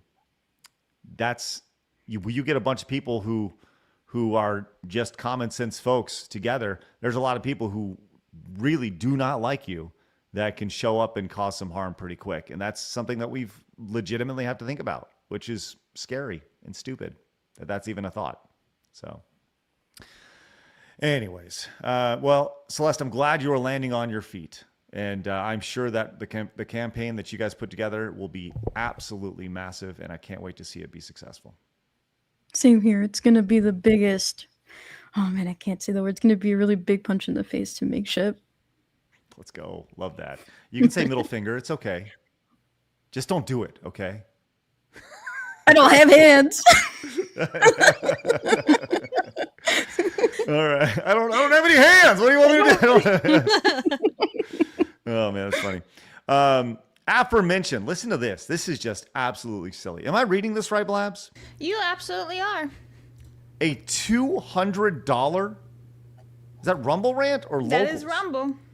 $200 over on Rumble. Says, with Valentine's Day coming up tomorrow, I'm wondering from you all, where's the craziest places you've made whoopee? Also, how many condoms do you think are sold but not used for Valentine's Day? Aforementioned, I want to let you know that's a really great question, and I'm glad you asked about making whoopie pies. My wife and I got together one day in the kitchen. We got the pies, then we filled it with cream, and we made the little whoopie pies together. It was a really great time. So I don't really know why you would be asking about making whoopie pies like that, but you know. Can I take it in a different direction and give yes, it an Phoenix, answer? Yes, by all means, yes. God, I'm so sorry. I'm not going to give your name, but someone who's been on this show who I've known a really long time. What? Had one on the Statue of Liberty tour. The Statue of Liberty tour. Wait. Tiny Panda messed with somebody on the Statue of Liberty tour? I didn't say. Oh my god. I'm so sorry. I'm so sorry. I'm totally texting her right now. So sorry. Clip it. Send it to the internet. I'm so sorry. Wow. It's too good not to share. Oh, fuck. He's getting a text. What are you doing, Phoenix? What are you doing? Nah, I'm talking about David. This guy named David. Wow. Thank you so much, Aforementioned. I appreciate that wonderful question. Yeah. Blabs, where's the best place you've had a whoopie pie? I shan't be answering this. In fact, Mally's even texting me going, the Statue of Liberty? The tour, yeah. Yeah, they I can't go into the innovative system that they came up with, but yeah, they did it while walking. I just texted Tiny. I'm like, what? Hey, if everybody can David. do us a favor, Blabs, put Tiny Panda's X link in the description of this. And put it in the chat. Absolutely not. And if everybody could please go to Tiny Pandas, and just go to her X page and just post a picture of the Statue of Liberty and tag Phoenix. I want to let you know. I will not be doing that. Oh boy. It's David, my friend David. You instantly regret that, Phoenix. Oh no. Listen, this is all you need to do. You just Legally, go here. I've said nothing. What? Oh, okay. Well, there you go. She's a wonderful woman, and definitely not a Statue of Liberty harlot. Hey, aforementioned also gifted 20 Rumble Premium subs. That is spectacular, aforementioned. And there's Amelia running for you. That's awesome. That's great. Thank you so much. If you guys got gifted a Rumble Premium sub, make sure you say a thank you and consider paying it forward. All right. We have some more stories to get to, but I need to get Hayden Wayne also on our wall. It says, Craig, thank you for being open to VTubers. These battle rages on in quiet for far too often. We are all in a battle together against these corrupt and evil people. Side Scrolls has been the perfect platform to bring us together against the crazies. Thank you very much, Hayden. Hayden, you're actually a very big part of why VTubers are on the show. I believe you were the first to suggest Kirsche coming on the show, and that has kind of opened the floodgates to bringing in a lot of VTubers. So thank you, Hayden, for opening our eyes to all the things that are happening. And it is important that we talk about these, and it is important that we link arms together on this, and we do work together for the greater good here. So, Hayden, thank you very much. Let's get aforementioned on the wall. Blabs, why don't you read off a few of these wonderful super chats, and then we'll check in on our. I guarantee you right now, Phoenix is apologizing to Tiny right now, saying, "I am David. so sorry." I'm talking to Somebody David. Definitely David. Definitely David. Somebody just tagged me in the post where they have the Statue of Liberty. Oh no. What have you done? Poor Tiny. Anyway, actually that one's for Craig to read. Once Celeste Fumo comes out, I will skip a meal to get one F Makeship. Thank you very much. Makeship canceled Raven's Drop a year ago, so they already have a history of this. That being said, I will buy one when this comes out and hope she sells 5x more plushies than she originally had pledged. Thank you very much. Wise for 10 says, even if Makeshift is refunding the money, Celestium, I still suggest reporting them to the DOJ Civil Rights Division. It is taking discrimination against Christians and conservatives much more seriously. That's a good option. You could do that. Let me try to get the bigger one. Zach for 10 or $13.99 actually. Just another reminder that Concord was the single largest failure of any media product in recorded human history, an appropriate milestone to mark the end of the slop era. Thank you. Let me get these. Dan says that's the reason I hate my own country and the news media general. He's talking about Canada. Thank you. The police or the FBI should do a massive sting operation on Roblox where they arrest known PDF files and other criminals. Roblox should then be investigated for its safety policies. Super Mario World. Thank you very much. Marty for 5 says, for Super Mario World, I prefer the castles and Koopa Kid bosses in that game over the airships and bosses in 3. For $4.99, I'm voting for Mario World from that amazing username and avatar. Thank you very much. Good old Phil. Legit Moon for 5. At the gym listening to y'all, I'm putting down for Super Mario World. That's 5 for World. Gary is happy Celestium made it to the big leagues. And remember, Gary loves you. We're the big leagues? Let's go. Ta-da! While Mario 3 is a great game, but as a 90s kid, I gotta go with Super Mario World on the SNES. That being said, Sonic the Hedgehog Hedgehog 2 is better than both. Hashtag Genesis does what Nintendo don't, so that's 10 for Mario 3. Wait, I thought it was Mario World. Wasn't that for Mario World? Go back and double check. All right. Shady Duck for 20 says, always a huge fan of the Legacy of Kain games, so I pray they don't modern audience it to death. Just bought Blood Omen 2 on stream for less than $1. Tack this onto Mario World and happy birthday, Phoenix. Thank you so much. Mm-hmm. So, go read this real quick, then I have some good news. Eric for 10 says, Sony just dropped that trailer for Concord 3 Horizon Zero Salads. God of War is definitely getting modern audiences. Salad. Okay, what's the good news? Why is there so much Statue of Liberty on our timelines? Oh. Me too, yeah. Oh my gosh. Well, that's a good thing. Yeah, I just wanted to apologize for Tiny and to blame Panda over here. David, feel free. You know my entire background and you know how many fucking skeletons there are. Feel free to blast me. All right. Now, I did want to point this out really fast. We did, thanks to the wonderful DB Wild, that's Wild with a Y over on X. I encourage you to go follow him. We've had some great support today, and I wanted to let you know, Celeste, we actually do have footage of you frolicking. Oh? Yes. Look at you frolicking Let's along. go. That is so cute. There you go. A little bit of frolic happening right there through the, looks like the castle. So there you go. Thanks to DB Wild for that, sending that over our way. Let's get a quick update on our showdown today. Phoenix, how are we looking?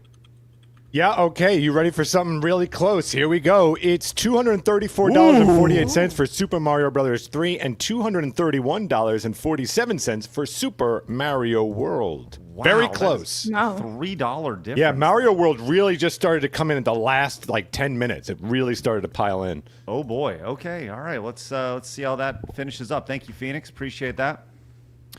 Okay. Let's go down and let's talk about this this next little bit here, because this is silly. I'm trying to get all these tabs loaded up while we do that. All right, here we go. We talked about Highguard yesterday, the absolute failure that it is. I don't think anybody can really say it's not been a failure, unless you're a PC gamer, which we'll get to that in just a little bit. But there's been a lot of talk about this game, Highguard. And this is the game that was released at the end of, or announced at the end of the Game Awards with Jeff Keighley. He was so excited about it. And we all kind of saw this coming from a mile away. Celeste, did you play any Highguard? Thank God I did not touch that game with a 90-foot pole. What about you, Lady Decade? No, not at all. Okay, you're not alone, because what happened was there was the initial push, obviously, of the game coming out, and then word got out that the game sucked. And 90% of the player base was gone like a few hours later. It was I've never seen anything like it before. Never. Been doing this for a long time. And we saw yesterday a lot of these people who worked on Highguard start making posts on their social media. Hey, this is what happened. I'm no longer working for them. Sorry, that sucks. And look, to be clear, we don't like it when people lose their jobs.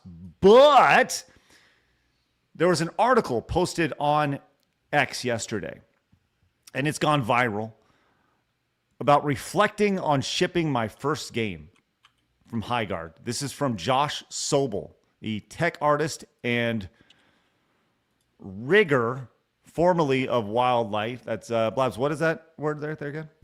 No, I think you said it just right. Thank you. Okay, sounds good. He works on 3D art and stuff like that. Okay, so this is lengthy, but I think it's important that we do read this, okay? And so gather around, and let's get to it. You see it has 3 million views, as this has definitely gone viral.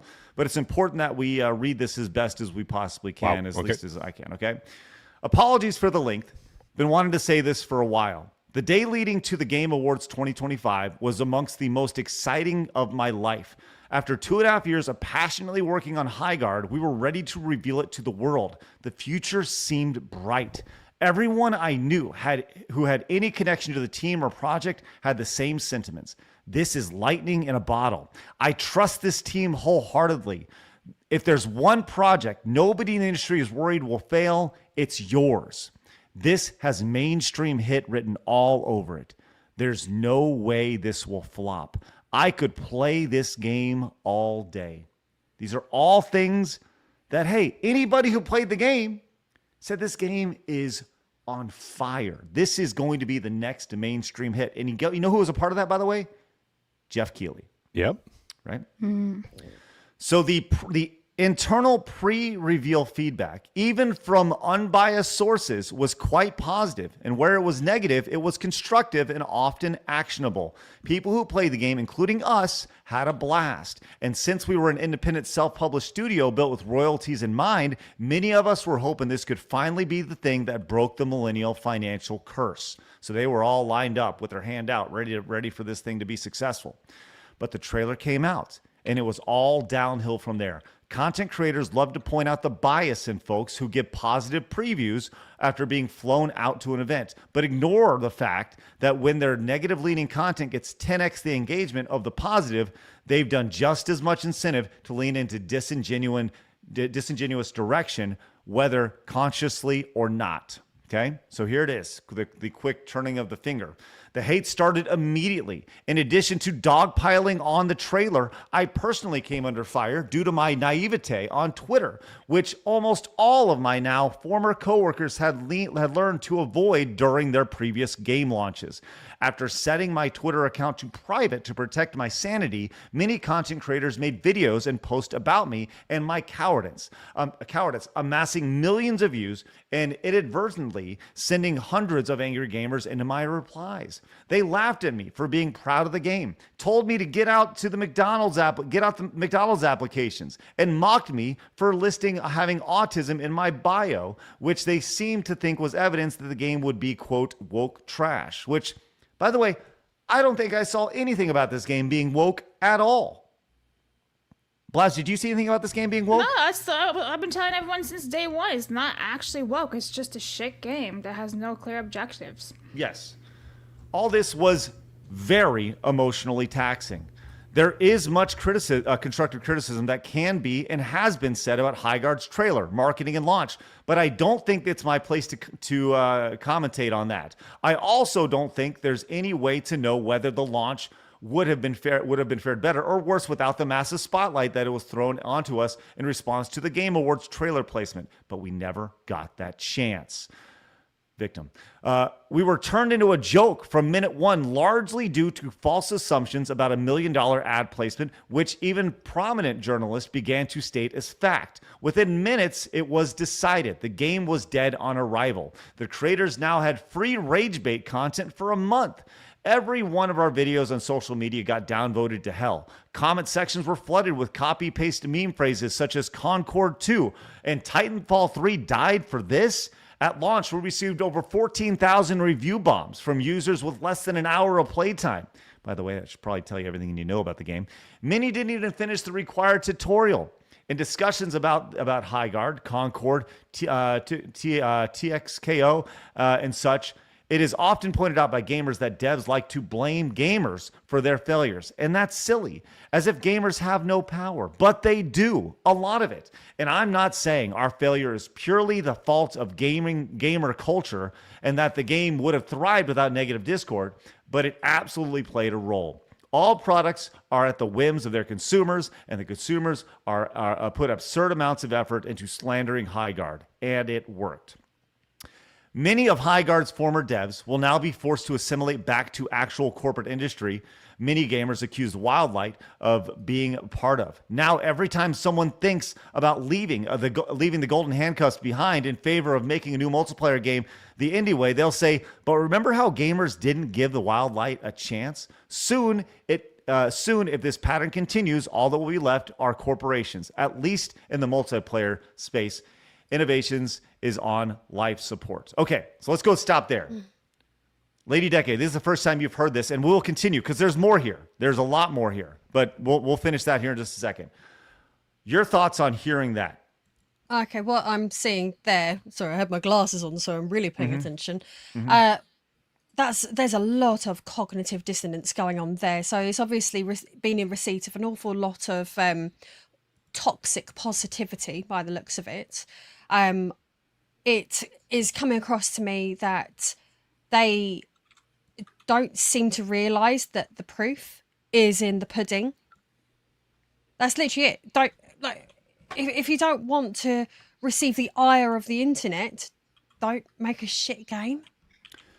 Because people are so fucking-pamby these days, and everyone wants to be all encouraging and, let's just mollycoddle the fuck out of everybody so that they don't have any realistic expectations of the world. And then you put something out there into the real world, and you are throwing, every single time a game is released, it is out there for the wolves. It's out there for the wolves. And only the fittest are going to survive. And that game, obviously, wasn't it. And it doesn't matter how many times someone patted you on the back and went, that's a really good job though, isn't it? That's not going to make a good fucking game. And it is possible to make a good fucking game. And that clearly wasn't it. And then to go out and sit there and write a twit longer about it, to plead your case and say, it's not really the fault of the gamers, but it is. Oh, fuck off. Calm down. Why don't you sit there, get a reality check, calm yourself down, and do better next time? Or, if you can't stand the heat, get out the fucking kitchen. Okay. Speaking of the kitchen, let's just say I'm a baker. Little metaphor here. I'm a baker, and Celeste comes over. She's like, hey, you make great bread, right? And Phoenix comes over and he goes, man, your bread's so good. Blabs comes in. She's like, hey, your bread's really good. It could use maybe some more salt or something. A little constructive criticism. Okay, I can correct that, right? And everybody around me is going, your bread is so good, right? But I don't go outside of our friend zone here. And I don't bring it to, I don't know, maybe the neighbor down the street I've only met a couple times, right? To get actual feedback.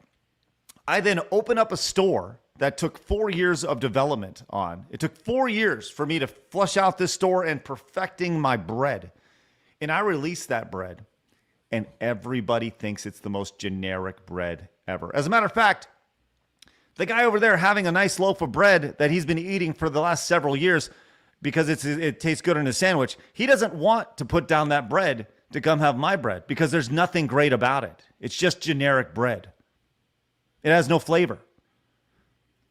Should I blame the people, the consumer, for not liking my bread because my bread is totally generic and is not any better than anybody else's bread? No, that would be on the producer to make it better. You would think it would be on me. You said the word toxic positivity there, Lady Decade. And yes, this is toxic positivity. Everyone I knew who had connections to the team or the project had the same sentiments. Lightning in a bottle. I could play this all day. This says mainstream hit written all over it. This is toxic positivity to its core here. All right, let's go ahead and continue here because there's more here when it comes to this. Because for me, this is not even the worst part, this idea of being in the bubble. When we talk about the toxic positivity bubble, it seems like all the time on this show, I think this is such a great example of toxic positivity. And there we'll see us saying toxic positivity and say that we're just railing on the game. No, what we're railing on is you didn't listen to any feedback at all outside of your bubble that was constantly praising you the entire time. You have to get your ass kicked in life. Sorry, that's the reality of it. And nobody came in with gloves on to tell you your game wasn't good. Just generic. It's a 5 out of 10. No reason to play anything else.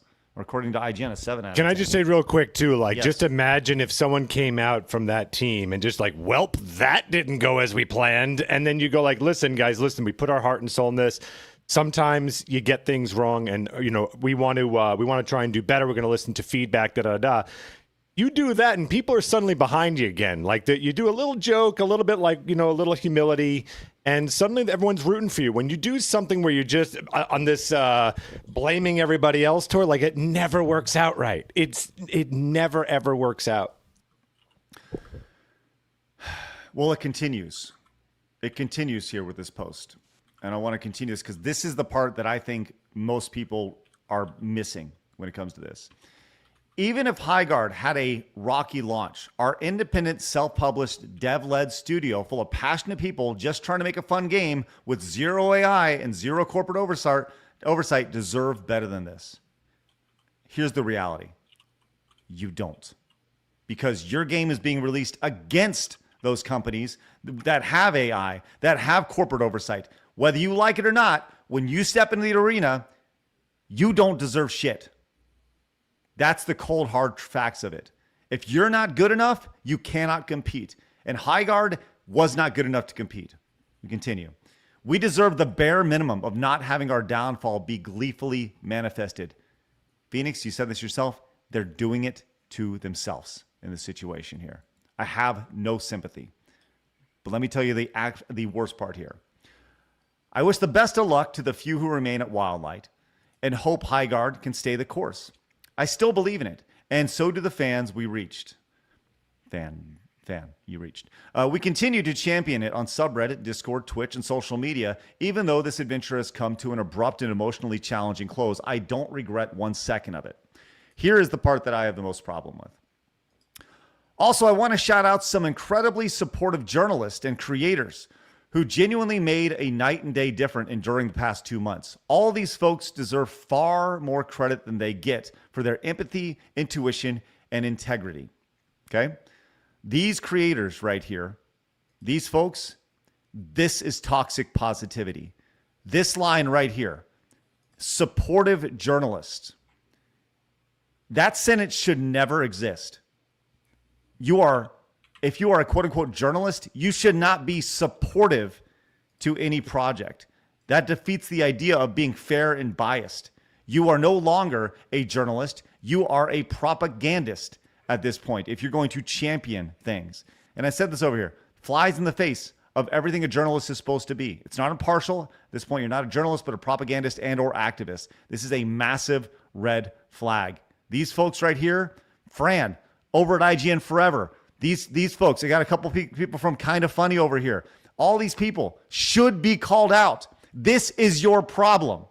This is your toxic positivity. This is why you wasted 4 years and millions of dollars on creating Highguard to appease people that are just going to seal clap for you the entire time, and in reality aren't going to go out and don't have no audience that will go out and support the game. Don't blame us. Don't blame us. Blame them. Blame them for just applauding and seal clapping the entire time. That's the cold hard truth. The thing is that the author of that post had made a decision about how they forecast that game was going to perform. It's not performed how they've expected, and now he's chucking essentially a shit fit about it. Because you can't pre-decide that something's good. You can't just put something out there and then say, this is brilliant. I want all of you to play it and it's going to have so much success. And the paragraph that he said about being an indie company and they're not slave to corporates and so on and so forth. Okay, apart from the minimal AI use that Expedition 33 had, well, so were Sandful. And you know what the fucking difference is? Sandful put out a good fucking game. You didn't.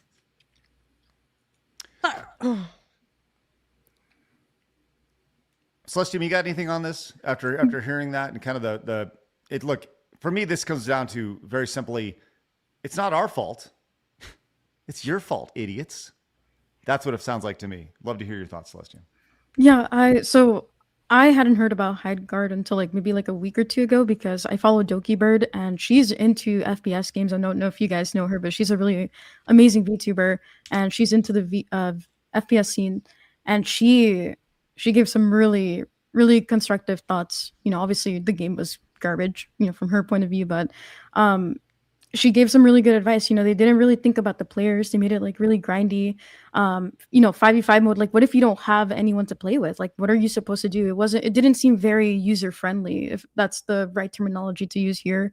It just seemed like they were pushing the blame off on the viewer here and not taking much responsibility at all, no accountability at all. Well, which I think is we've seen this a million times, this idea of the lack of accountability in society now. And I think that the fact that it's being manifested at an entire game studio with over 100 people working on it. And you have this guy who's I wonder if this guy, Josh, has received any messages from the team he worked with going yo, dude, shut up. Would you shut up? We don't need this right now.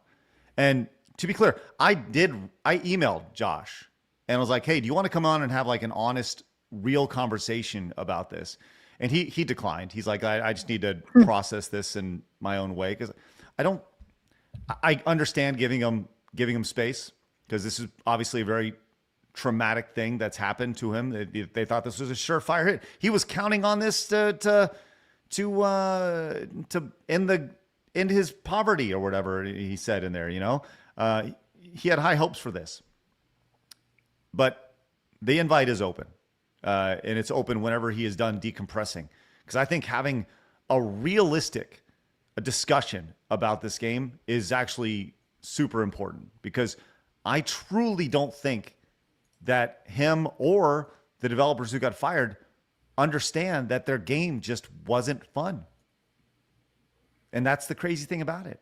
And I guess my question would be did they open it up to actual gamers who are in the FPS scene? Because they could have, given them all keys and be we need your honest feedback. You can't just go in and say you guys were mentioning, right, the whole bread thing. I give it to Blabs, give it to, Phoenix here. And you guys are my friends. So you'll probably say it's yeah, it's good to not hurt my feelings, but you need constructive criticism. And sometimes you got to go even a little further than that to make it better. No pain, no gain.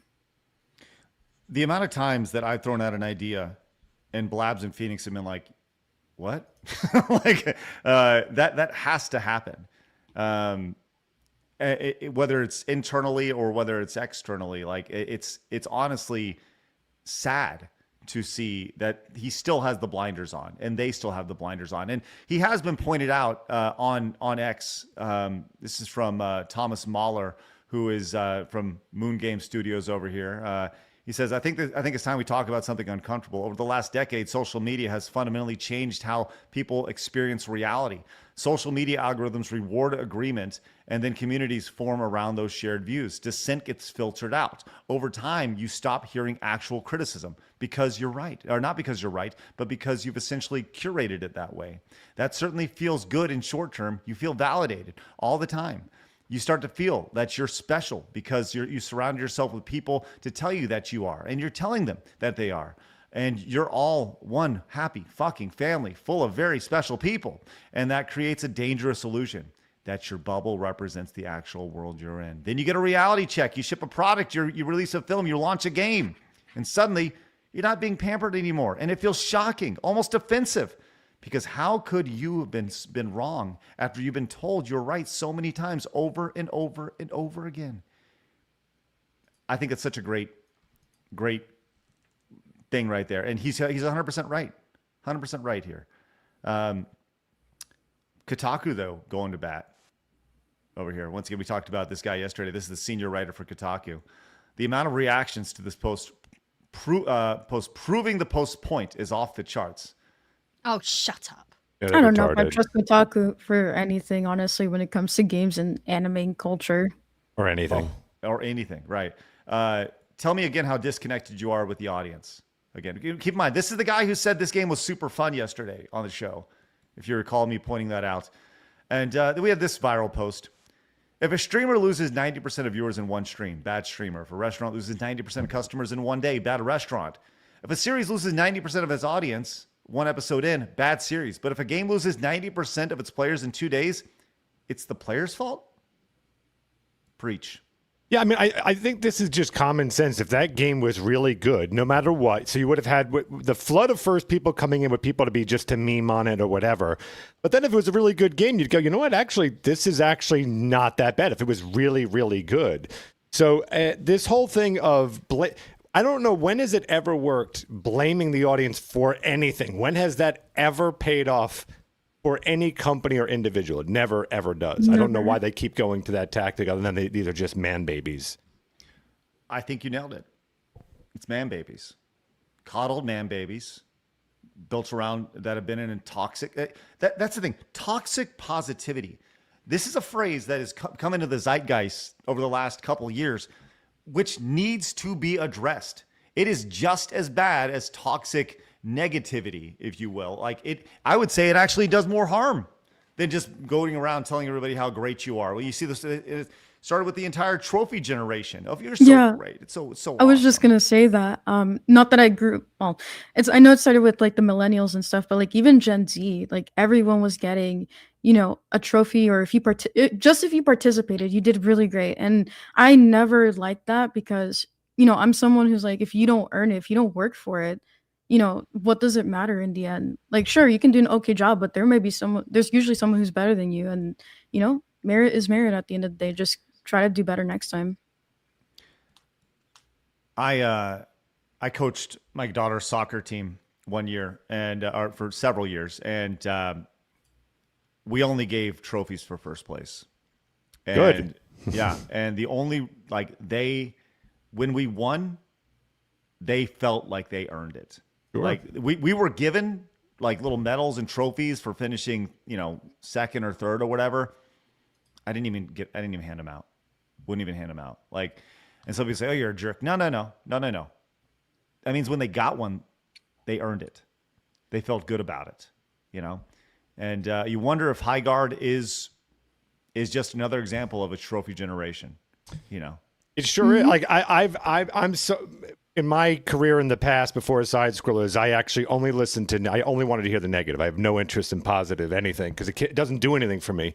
For me, it's like the simplest example. If you're going on a date and there's two of your friends, and you're going, how do I look? And one person lies saying, wow, you look great. There's a ketchup stain on you. You look ridiculous. They're like, you look fantastic. And your friend goes, you look like crap. You need to change right now.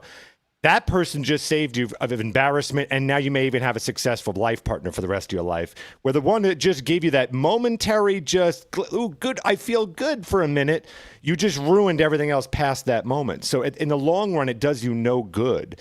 Let me be clear, constructive criticism and feedback, I'm not saying just railing on somebody, but is way more, is critical. You don't want to surround yourself ever by yes men, because at the end of the day, then you're going to fall, your empire is going to fall if you just surround if you're surrounded by only yes men. You need some people on there to go, I would rethink that, you know? Of course. Reminds me of two things. Yes. My half sensible answer is toxic positivity reminds me of being like an adult equivalent to gentle parenting. And every time I see someone going, oh no, gentle hands, whenever I'm at the soft play, I'm like, love, your kids just hit my kids. Oh, well, no, you mustn't do that. When the reality is you should be saying, right, go sit down, you little shit, we're leaving. Like, right. That's what you should be doing. And then the second thing, and this is my not sensible answer, is the way he's reacting kind of reminds me of in Like a Dragon Infinite Wealth, when Ichiban is getting really, really bad advice from Adachi and Nanba about how he should get ready for his upcoming date with Psycho in it. And it goes really, really bad. And then it's just, this is why you shouldn't go to your closest and your nearest and dearest on something really important. I love that you brought it back to anime. I love it. No, I brought it back to a Sega game. Oh, that's what I said. Sorry, Sega game. Ryu got the Yakuza series. Oh, sorry. I didn't hear your reference. I'm sorry. I was my bad. Sorry. Speaking, by the way, Phoenix, you mentioned embarrassing. The cope is real from PC Gamer. Oh, Highguard didn't flop. Oh, of course not. Uh-oh, here we go. Which the community note is great. This makes it great. This is wonderful. Ooh. This and people are seeing right through this right here. Like this straight up gaslighting, like awesome bait. And I have not clicked this to read it because, yeah, I want to give him money. yeah, I'm not handing that out, man. That's crazy. Well, there you go. Rest in peace, Highguard. Shut your former devs up. How's that? Does that sound good? That's embarrassing. Yeah. Yeah, that's rough. All right, I have a lot of people to put on the wall, and we gotta see where our showdown's at. Nintendo came in with 50. Says Super Mario World all the way. Happy birthday, Phoenix! Woo! Thank you for being the only one that remembered. Thank you. That's good. That's wonderful. Crumbs also says, I predict that Celestium is going to grow much bigger now than ever before. Also, it's got to be Super Mario World. It took everything that made Mario 3 great and made it even better. Thank you, Crumbs. And yeah, we hope that Celeste blows up. Right, Celeste? I thought he was mentioning my height. I'm 5'2".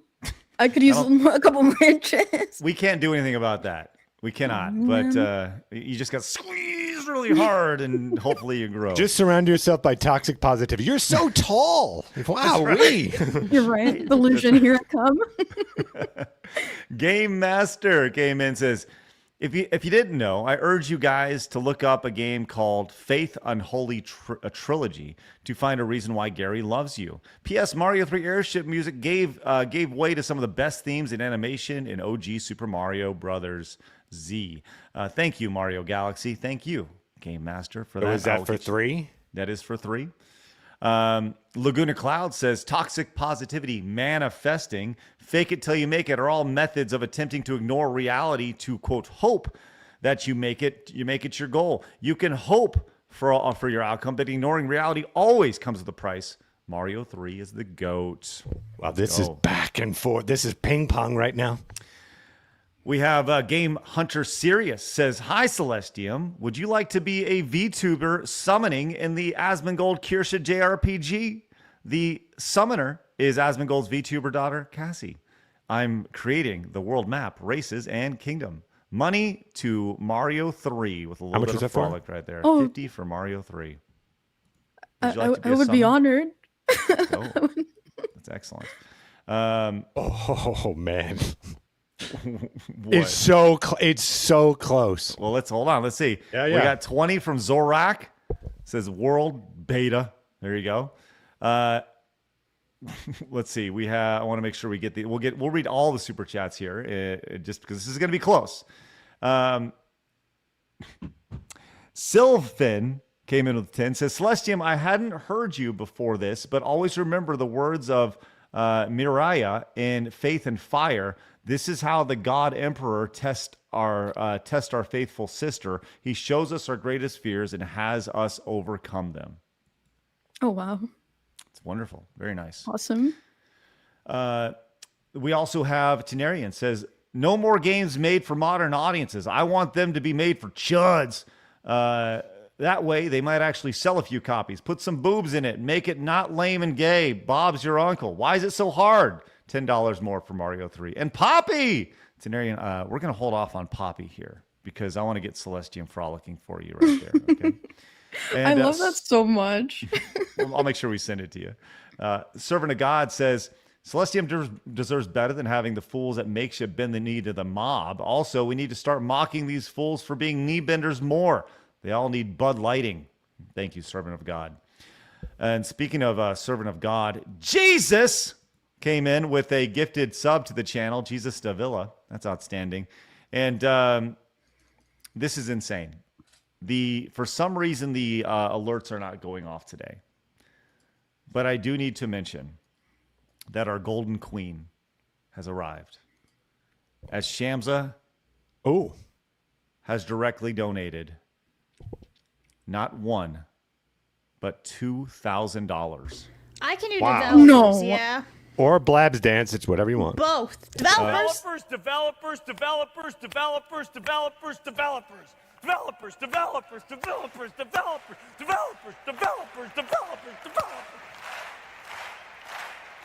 Yes.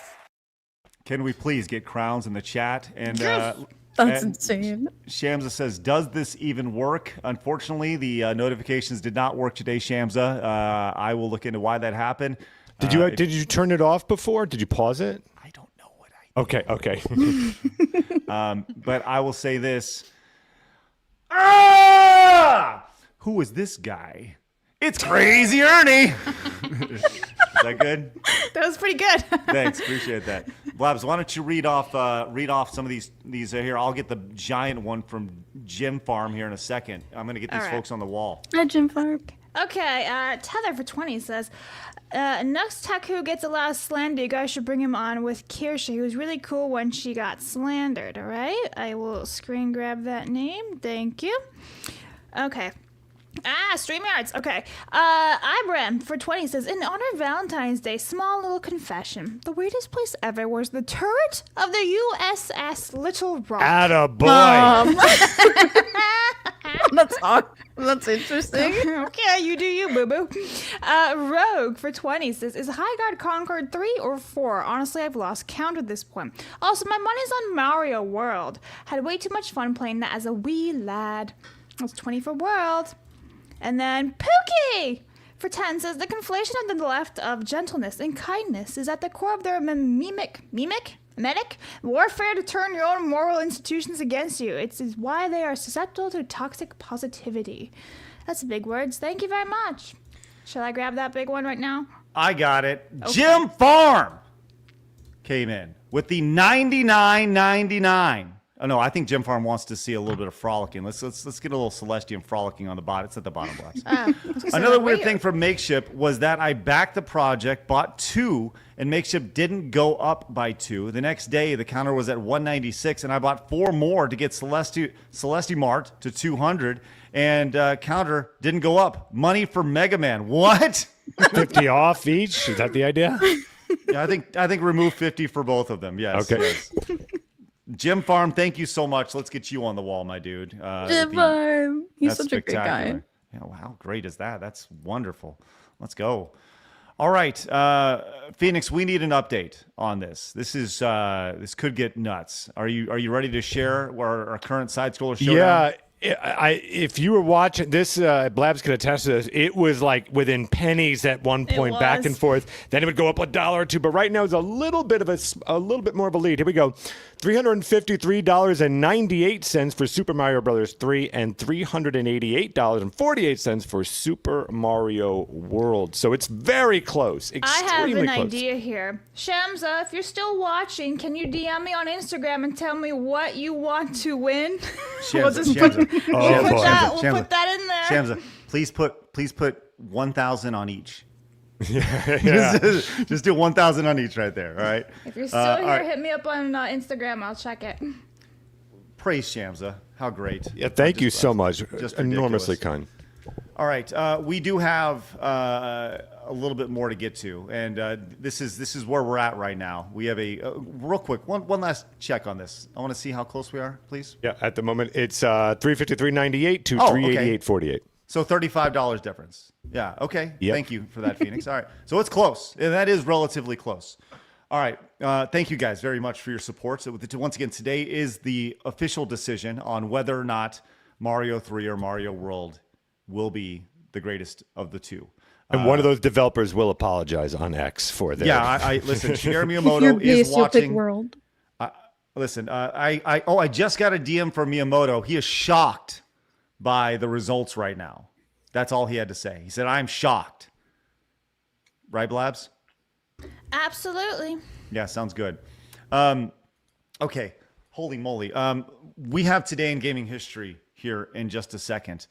But I do need to let you know that today's episode is brought to you by our friends at Rumble Wallet. Let's stinkin' go. We've talked about this a lot over the last week. They have been very supportive of our show. And you know what? I hope you support them.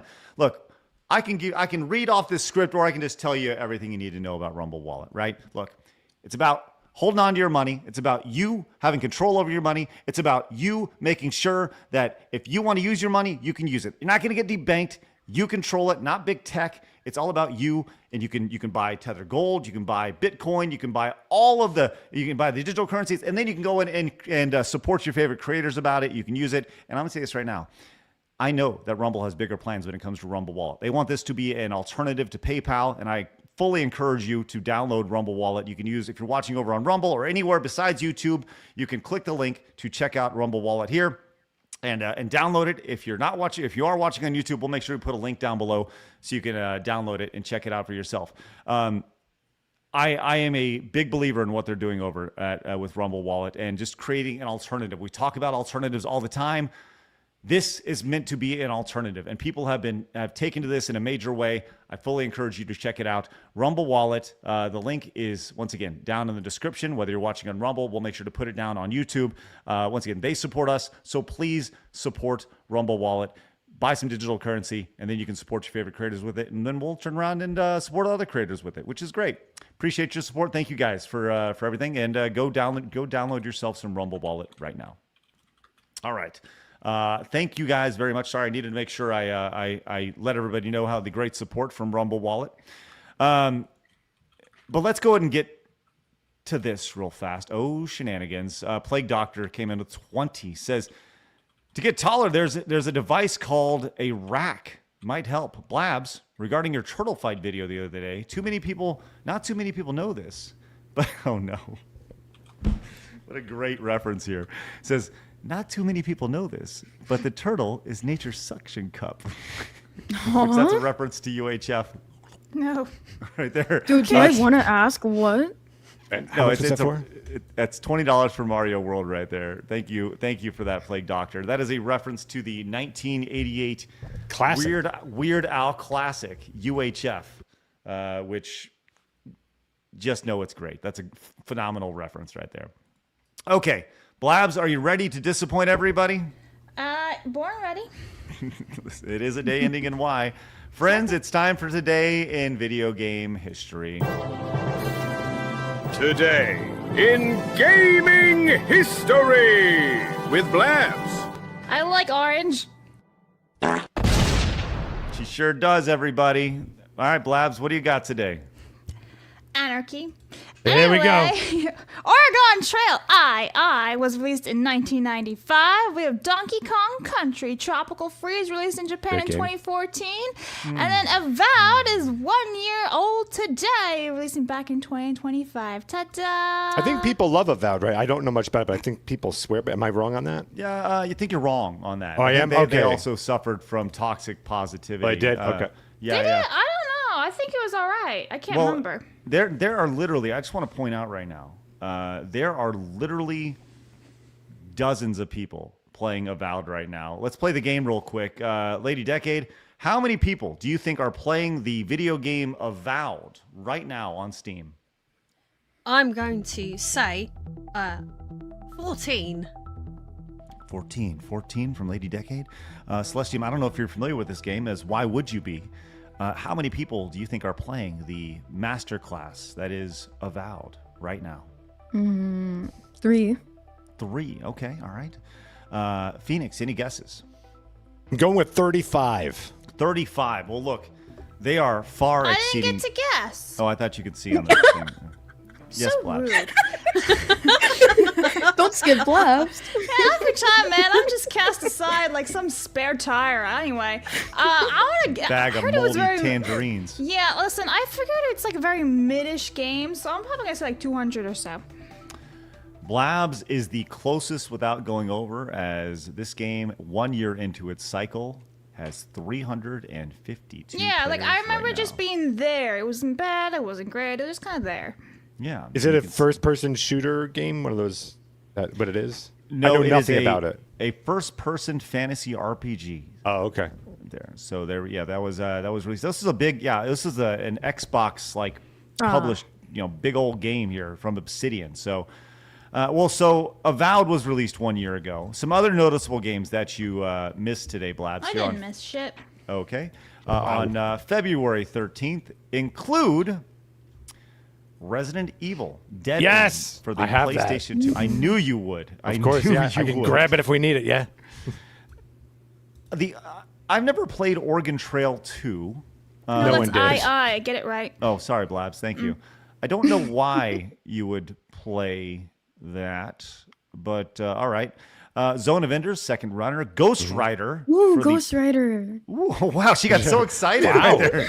Sorry, childhood memories. They just gave up. Ooh, tell me about it. Go ahead. Yeah. So I had a friend, a childhood friend that owned the PlayStation. Every time I went over to his house and played with his sister, like the three of us would just be playing on their PlayStation, and he had the Ghost Rider game, and I thought it looked really sick. Guy with the skull. I didn't know what was going on at the time, but it just looked really cool. Nick Cage in it, being so cool. Yeah. Ratchet and Clank Size Matters released for the PSP, which that title today would be seen as problematic because, euphemisms and stuff. Tropical Freeze released for the Wii U in 2014. Monster Hunter 4 Ultimate released for the 3DS 11 years ago. Another flop here, For Honor. Do y'all remember For Honor? Yes, I've never played it, but yeah, I remember it just dying. If I remember right, it died pretty quickly. It didn't go anywhere. They had high hopes. It was advertised everywhere. This is a third-person hero-based melee fighting game here. Fun fact, 9 years ago in 2017 on this day, I was in Bangkok in Thailand. So I missed that. Oh. Gong. Where's the gong when you need it? Yeah, there you go. I missed that. I missed that because I was in Thailand. I love it. I'll tell you this. You know what's shocking? For Honor has way more people playing it right now than you would think it would. 1,200. 1,200? Blabs? I get to guess. Oh, what an honor. Okay, I'm gonna go with. Oh my god! When did you kick her out? 2,000. Okay, Celestium. I'll say 500. And Miss Lady Decade. I'm going to say 300. All right. Considerably more. I think Blabs actually was closest again. Y'all can suck it. 4,838 people are playing this game right now. This may be the biggest that Ubisoft's had in a while. So yeah, that's crazy. I thought that game just kind of came and went. It's 9 years ago. That's pretty good. Some other noticeable games that you missed today, I Blabs. didn't miss shit. Okay. I'm not even missing the numbers of Steam charts either. Ooh, Tetris 99. 99. Great. It's a fun game, yeah, for sure. Another Hatsune Miku game. Yes. Yes. I love that game so much. Oh my goodness. Sorry. Is there a single Japanese game with just one word? Does one exist? Just one word. Pokemon. Oh, okay. Although it's usually like Pokemon Red Emerald. Is there a game just called Pokemon? You know what? I think you're right, Phoenix. It's like Red Emerald Club Cloud 52. Like it's these long titles. Yeah. That is a very saying Japanese Mario. It's not called Mario. Hatsune Miku, Project Diva Mega Mix right here. Yeah. Kingdom Come Deliverance, not 2, but 1 was released 6 years ago in 2020. And does everyone remember Skull and Bones? Yeah, that just silently launched. Biggest, what was it? What was it, the fifth one? The fifth title. What the fuck is it called? Triple five, whatever the fuck it's called. Quadruple, quintuplet. Yes, the first quadruple A game. Yeah, that. By Ubisoft. Would you like to guess how many people are playing Skull and Bones right now? The first ever quadruple A game. 200. 48. 48? 50. Lady Decade? 150. 473. Blabs wins again. Wow, that's quite impressive. Good I'll lord. have to buy my lottery tickets. See you guys all later. Joke. You're gonna have to get her a gift later, Craig. She's getting all of these right. Oh yeah, absolutely. Maybe I'll buy her Panty Party Perfect for the PlayStation 4 or 5. No, thank you. I'm good. Blabs, why don't you look up Panty Party Perfect, the description, please. It's on PlayStation 5. Oh, good. That means Phoenix can play them on all 3 of his PlayStations. Hell yeah, dogs. All right, let's see. Panty Party Perfect. What the fuck's the synopsis in this game? There is no synopsis. I'm on the website and it doesn't have anything. That's good to know. Oh, you have to sign in to see stuff, I think. Oh. No, I don't have a PlayStation account, so. Oh, it's an 18 and up game, huh?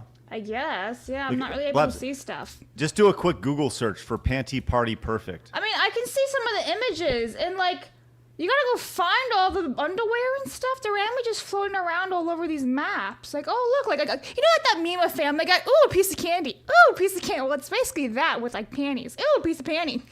Anyway, I'm dead now. I've got it up here. Yes, Phoenix. Why don't you tell us slowly? Yeah, no, I'm okay. Wow, it's really long. Okay, it's so fucking long. Warning: no hentai contents in this game. All you get is funny and stupid panties.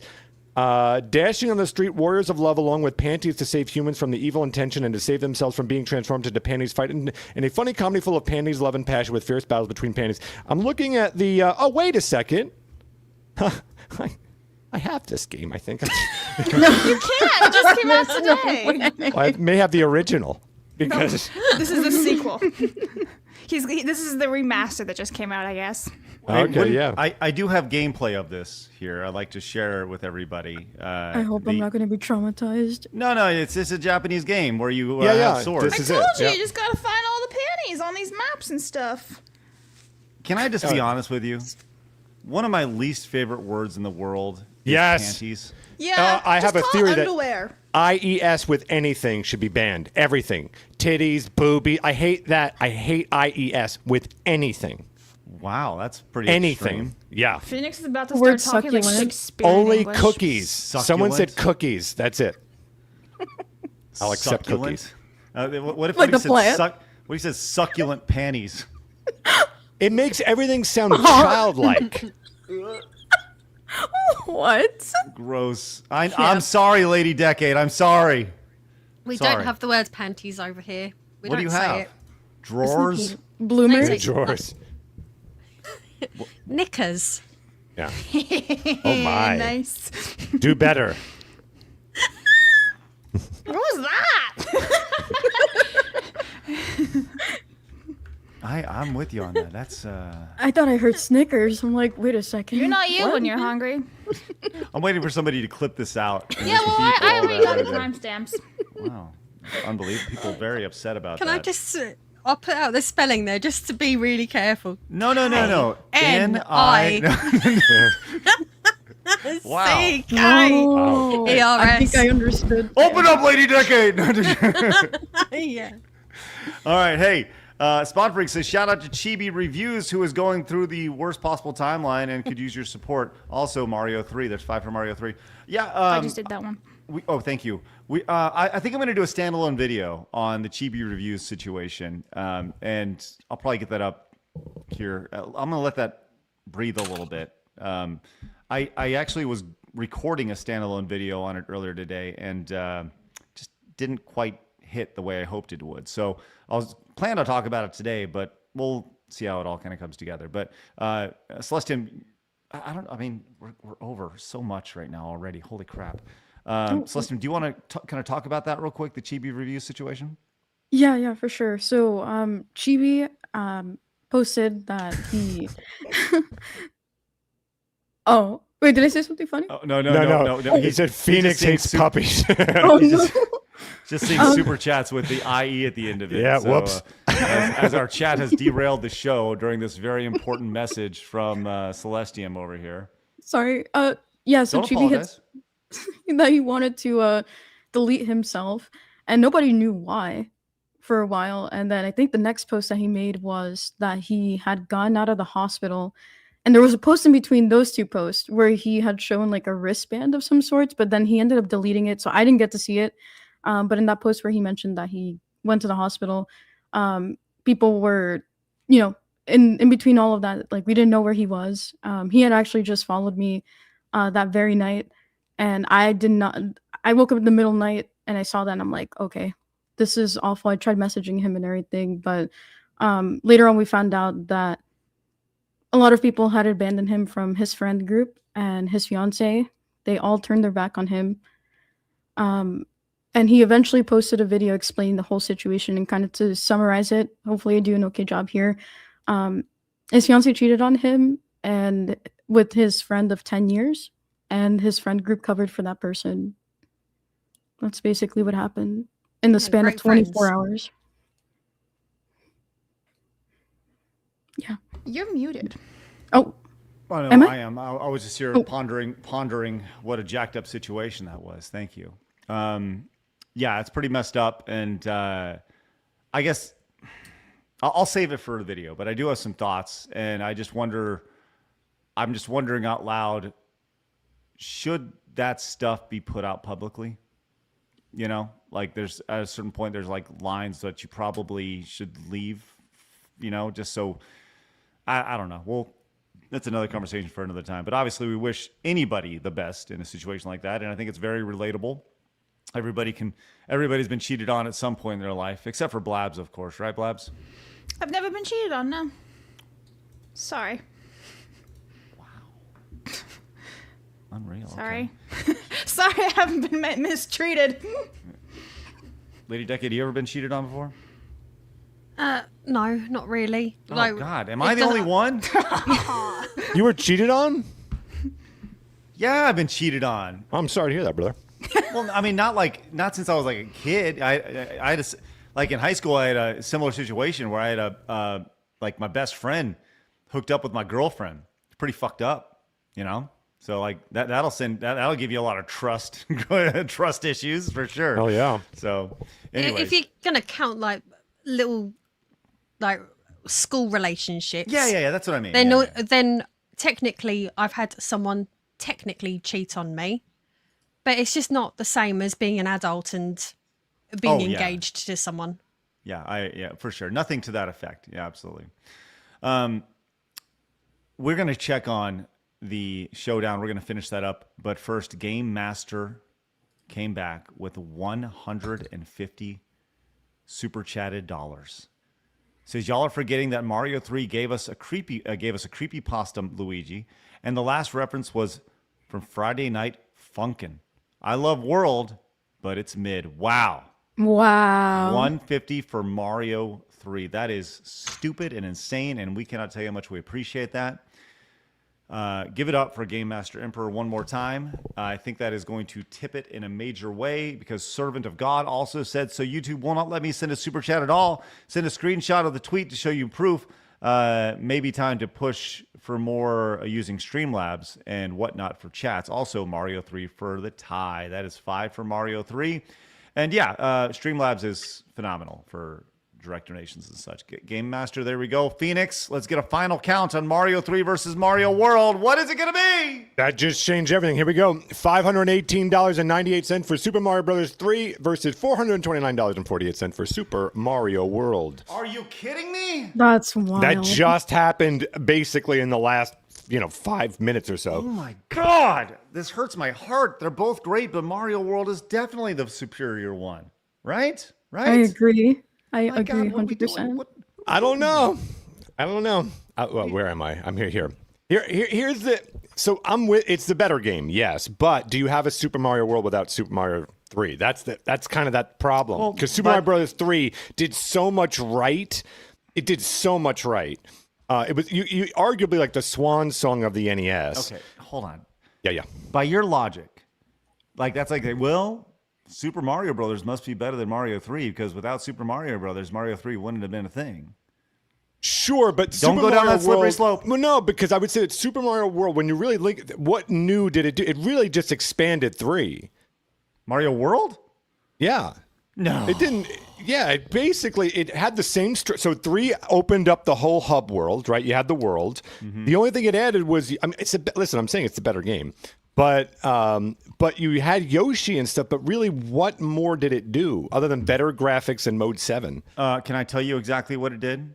Yes, as I eat cheese, yes. Yes, we're about to roll, okay? I know everyone's hungry and we've been a little longer, I'm but this fine. is an I'm ready to important go. conversation. I have my cheese. Let me tell you, no. Let the TV commercial tell you exactly what Super Mario World did better than 3. Introducing the next generation from Nintendo, New Super Mario World, created especially for the Super Nintendo Entertainment System. It's a bit more exciting, a bit more challenging, a bit more graphic, a bit more colorful, a bit more realistic, a bit more levels, a bit more secret, a bit more enemies, a bit more friends, a bit more sound, a bit hotter, a bit cooler, a bit weird, a bit more revolutionary, a bit more Mario, a bit more of what you want. It's 16-bit, and it's yours only if you get New Super Nintendo. Now you're playing with power. Yeah, a bit more. That tells you everything you need to know. A little bit more of Super Mario Bros. 3. A bit hotter and a bit cooler, Phoenix. Well, I did say and a bit more, I think, revolutionary or whatever. So they do have a point there. That's a good point. All right. Yes, a lot of emotion about that. It looks like we've lost Lady Decade. Apparently they've shut off her internet in the UK for being on our show. That's rough. They caught on to her. She's taking this Mario World loss big to heart. I know. And John is right. Only she one actually game. did lose her internet. She just texted me, my Wi-Fi's gone down. Oh, no. Well, that's the Wi-Fi has gone down. All right. All right. That is a great place to stop. I encourage everyone to go check out Lady Decade's channel. She's a peach, a wonderful European peach, if that's a thing. Her links are down below. And Celestium, tell everybody about you, where they can find you. Obviously over on Twitch, yes? Yeah, my main platform is Twitch, but I multi-stream to YouTube and Kick. So if you want to check me out there, it's Celestium VT on YouTube and on Kick. It should be Celestium Art. Excellent. Well, everyone go and follow her over there. She's a nice young lady ready to take the world by storm. She's going to blow up. It's going to be great. I would like to encourage everybody to open up a new tab right now and join us over at Side Scrollers Plus for free using promo code FREE. I did not get but Labs, what was the promo code you wanted to make? Pants. Okay, pants. All right, sounds good. Can you just say that one more time for everybody? Why? What's wrong with the way I say pants? It's just funny the way you said it. Pants. Just somebody please clip that and put that on the internet. I don't know why it's funny. It's just, pants. All right, join us for free over at Side Scrollers Plus, and maybe we can do the Echo the Dolphin Challenge, which sounds like nightmare fuel. Also, when you are a free member, you can watch the Side Scrollers Plus podcast, our second edition on Monday, which will also serve as our third anniversary, as a little birthday, and I guess to a lesser extent, me being 20 years on the internet. So join us then. It should be fun. All right, Celestium, you got anything before we roll out? Thank you so much for having me on today. You guys are awesome. Really appreciate it. You did good, kid. Thank you. Did good. Thank you. Like, it's going to be like one of those situations where I'm like talking to Flawed, and Flawed has like, I'm talking about parenting, and Flawed has 4 kids, and Celestium's like been on the internet for 25 years or whatever. So, anyways, all right, guys, we'll be back on Monday at 11 a.m. Central Time when we are joined by... So we're joined by Carolyn, but we also have a VTuber on Monday who's never been on the show before, Mizuki. And actually, next week, there's a VTuber on the show every single day. So it's VTuber week. All right, Awesome. VTuber week. That's awesome. Sounds great. All right, we do have we do need a trophy presentation. That is, the chat has pointed this out. Go ahead. Yeah. Here we go. Mario 3, the grand winner of today's Side-Scroller Showdown. Let it be known that for perpetuity in the battle of Mario 3 versus Mario World, you, gentle viewer, you normal man, have decided with great distinction that Mario 3 is vastly superior to Super Mario World. And with that, my heart breaks. But thank you so much for your wonderful support today and all week as we continue to grow a little bit more every single day. Make sure you hit the follow button wherever you guys are tuning in. Hit the thumbs up button on your way out. We are closing in on 1,000 likes over on YouTube. YouTube likes it when you guys hit that thumbs up button, so we'd appreciate that. Have a great rest of your day. Get outside, touch some grass this weekend, and remember, friends, people are going to try to keep you down. Don't let them. You guys got a goal. Go get it. See you guys on Monday, 11 a.m. Central Time. Bye-bye. Fatality.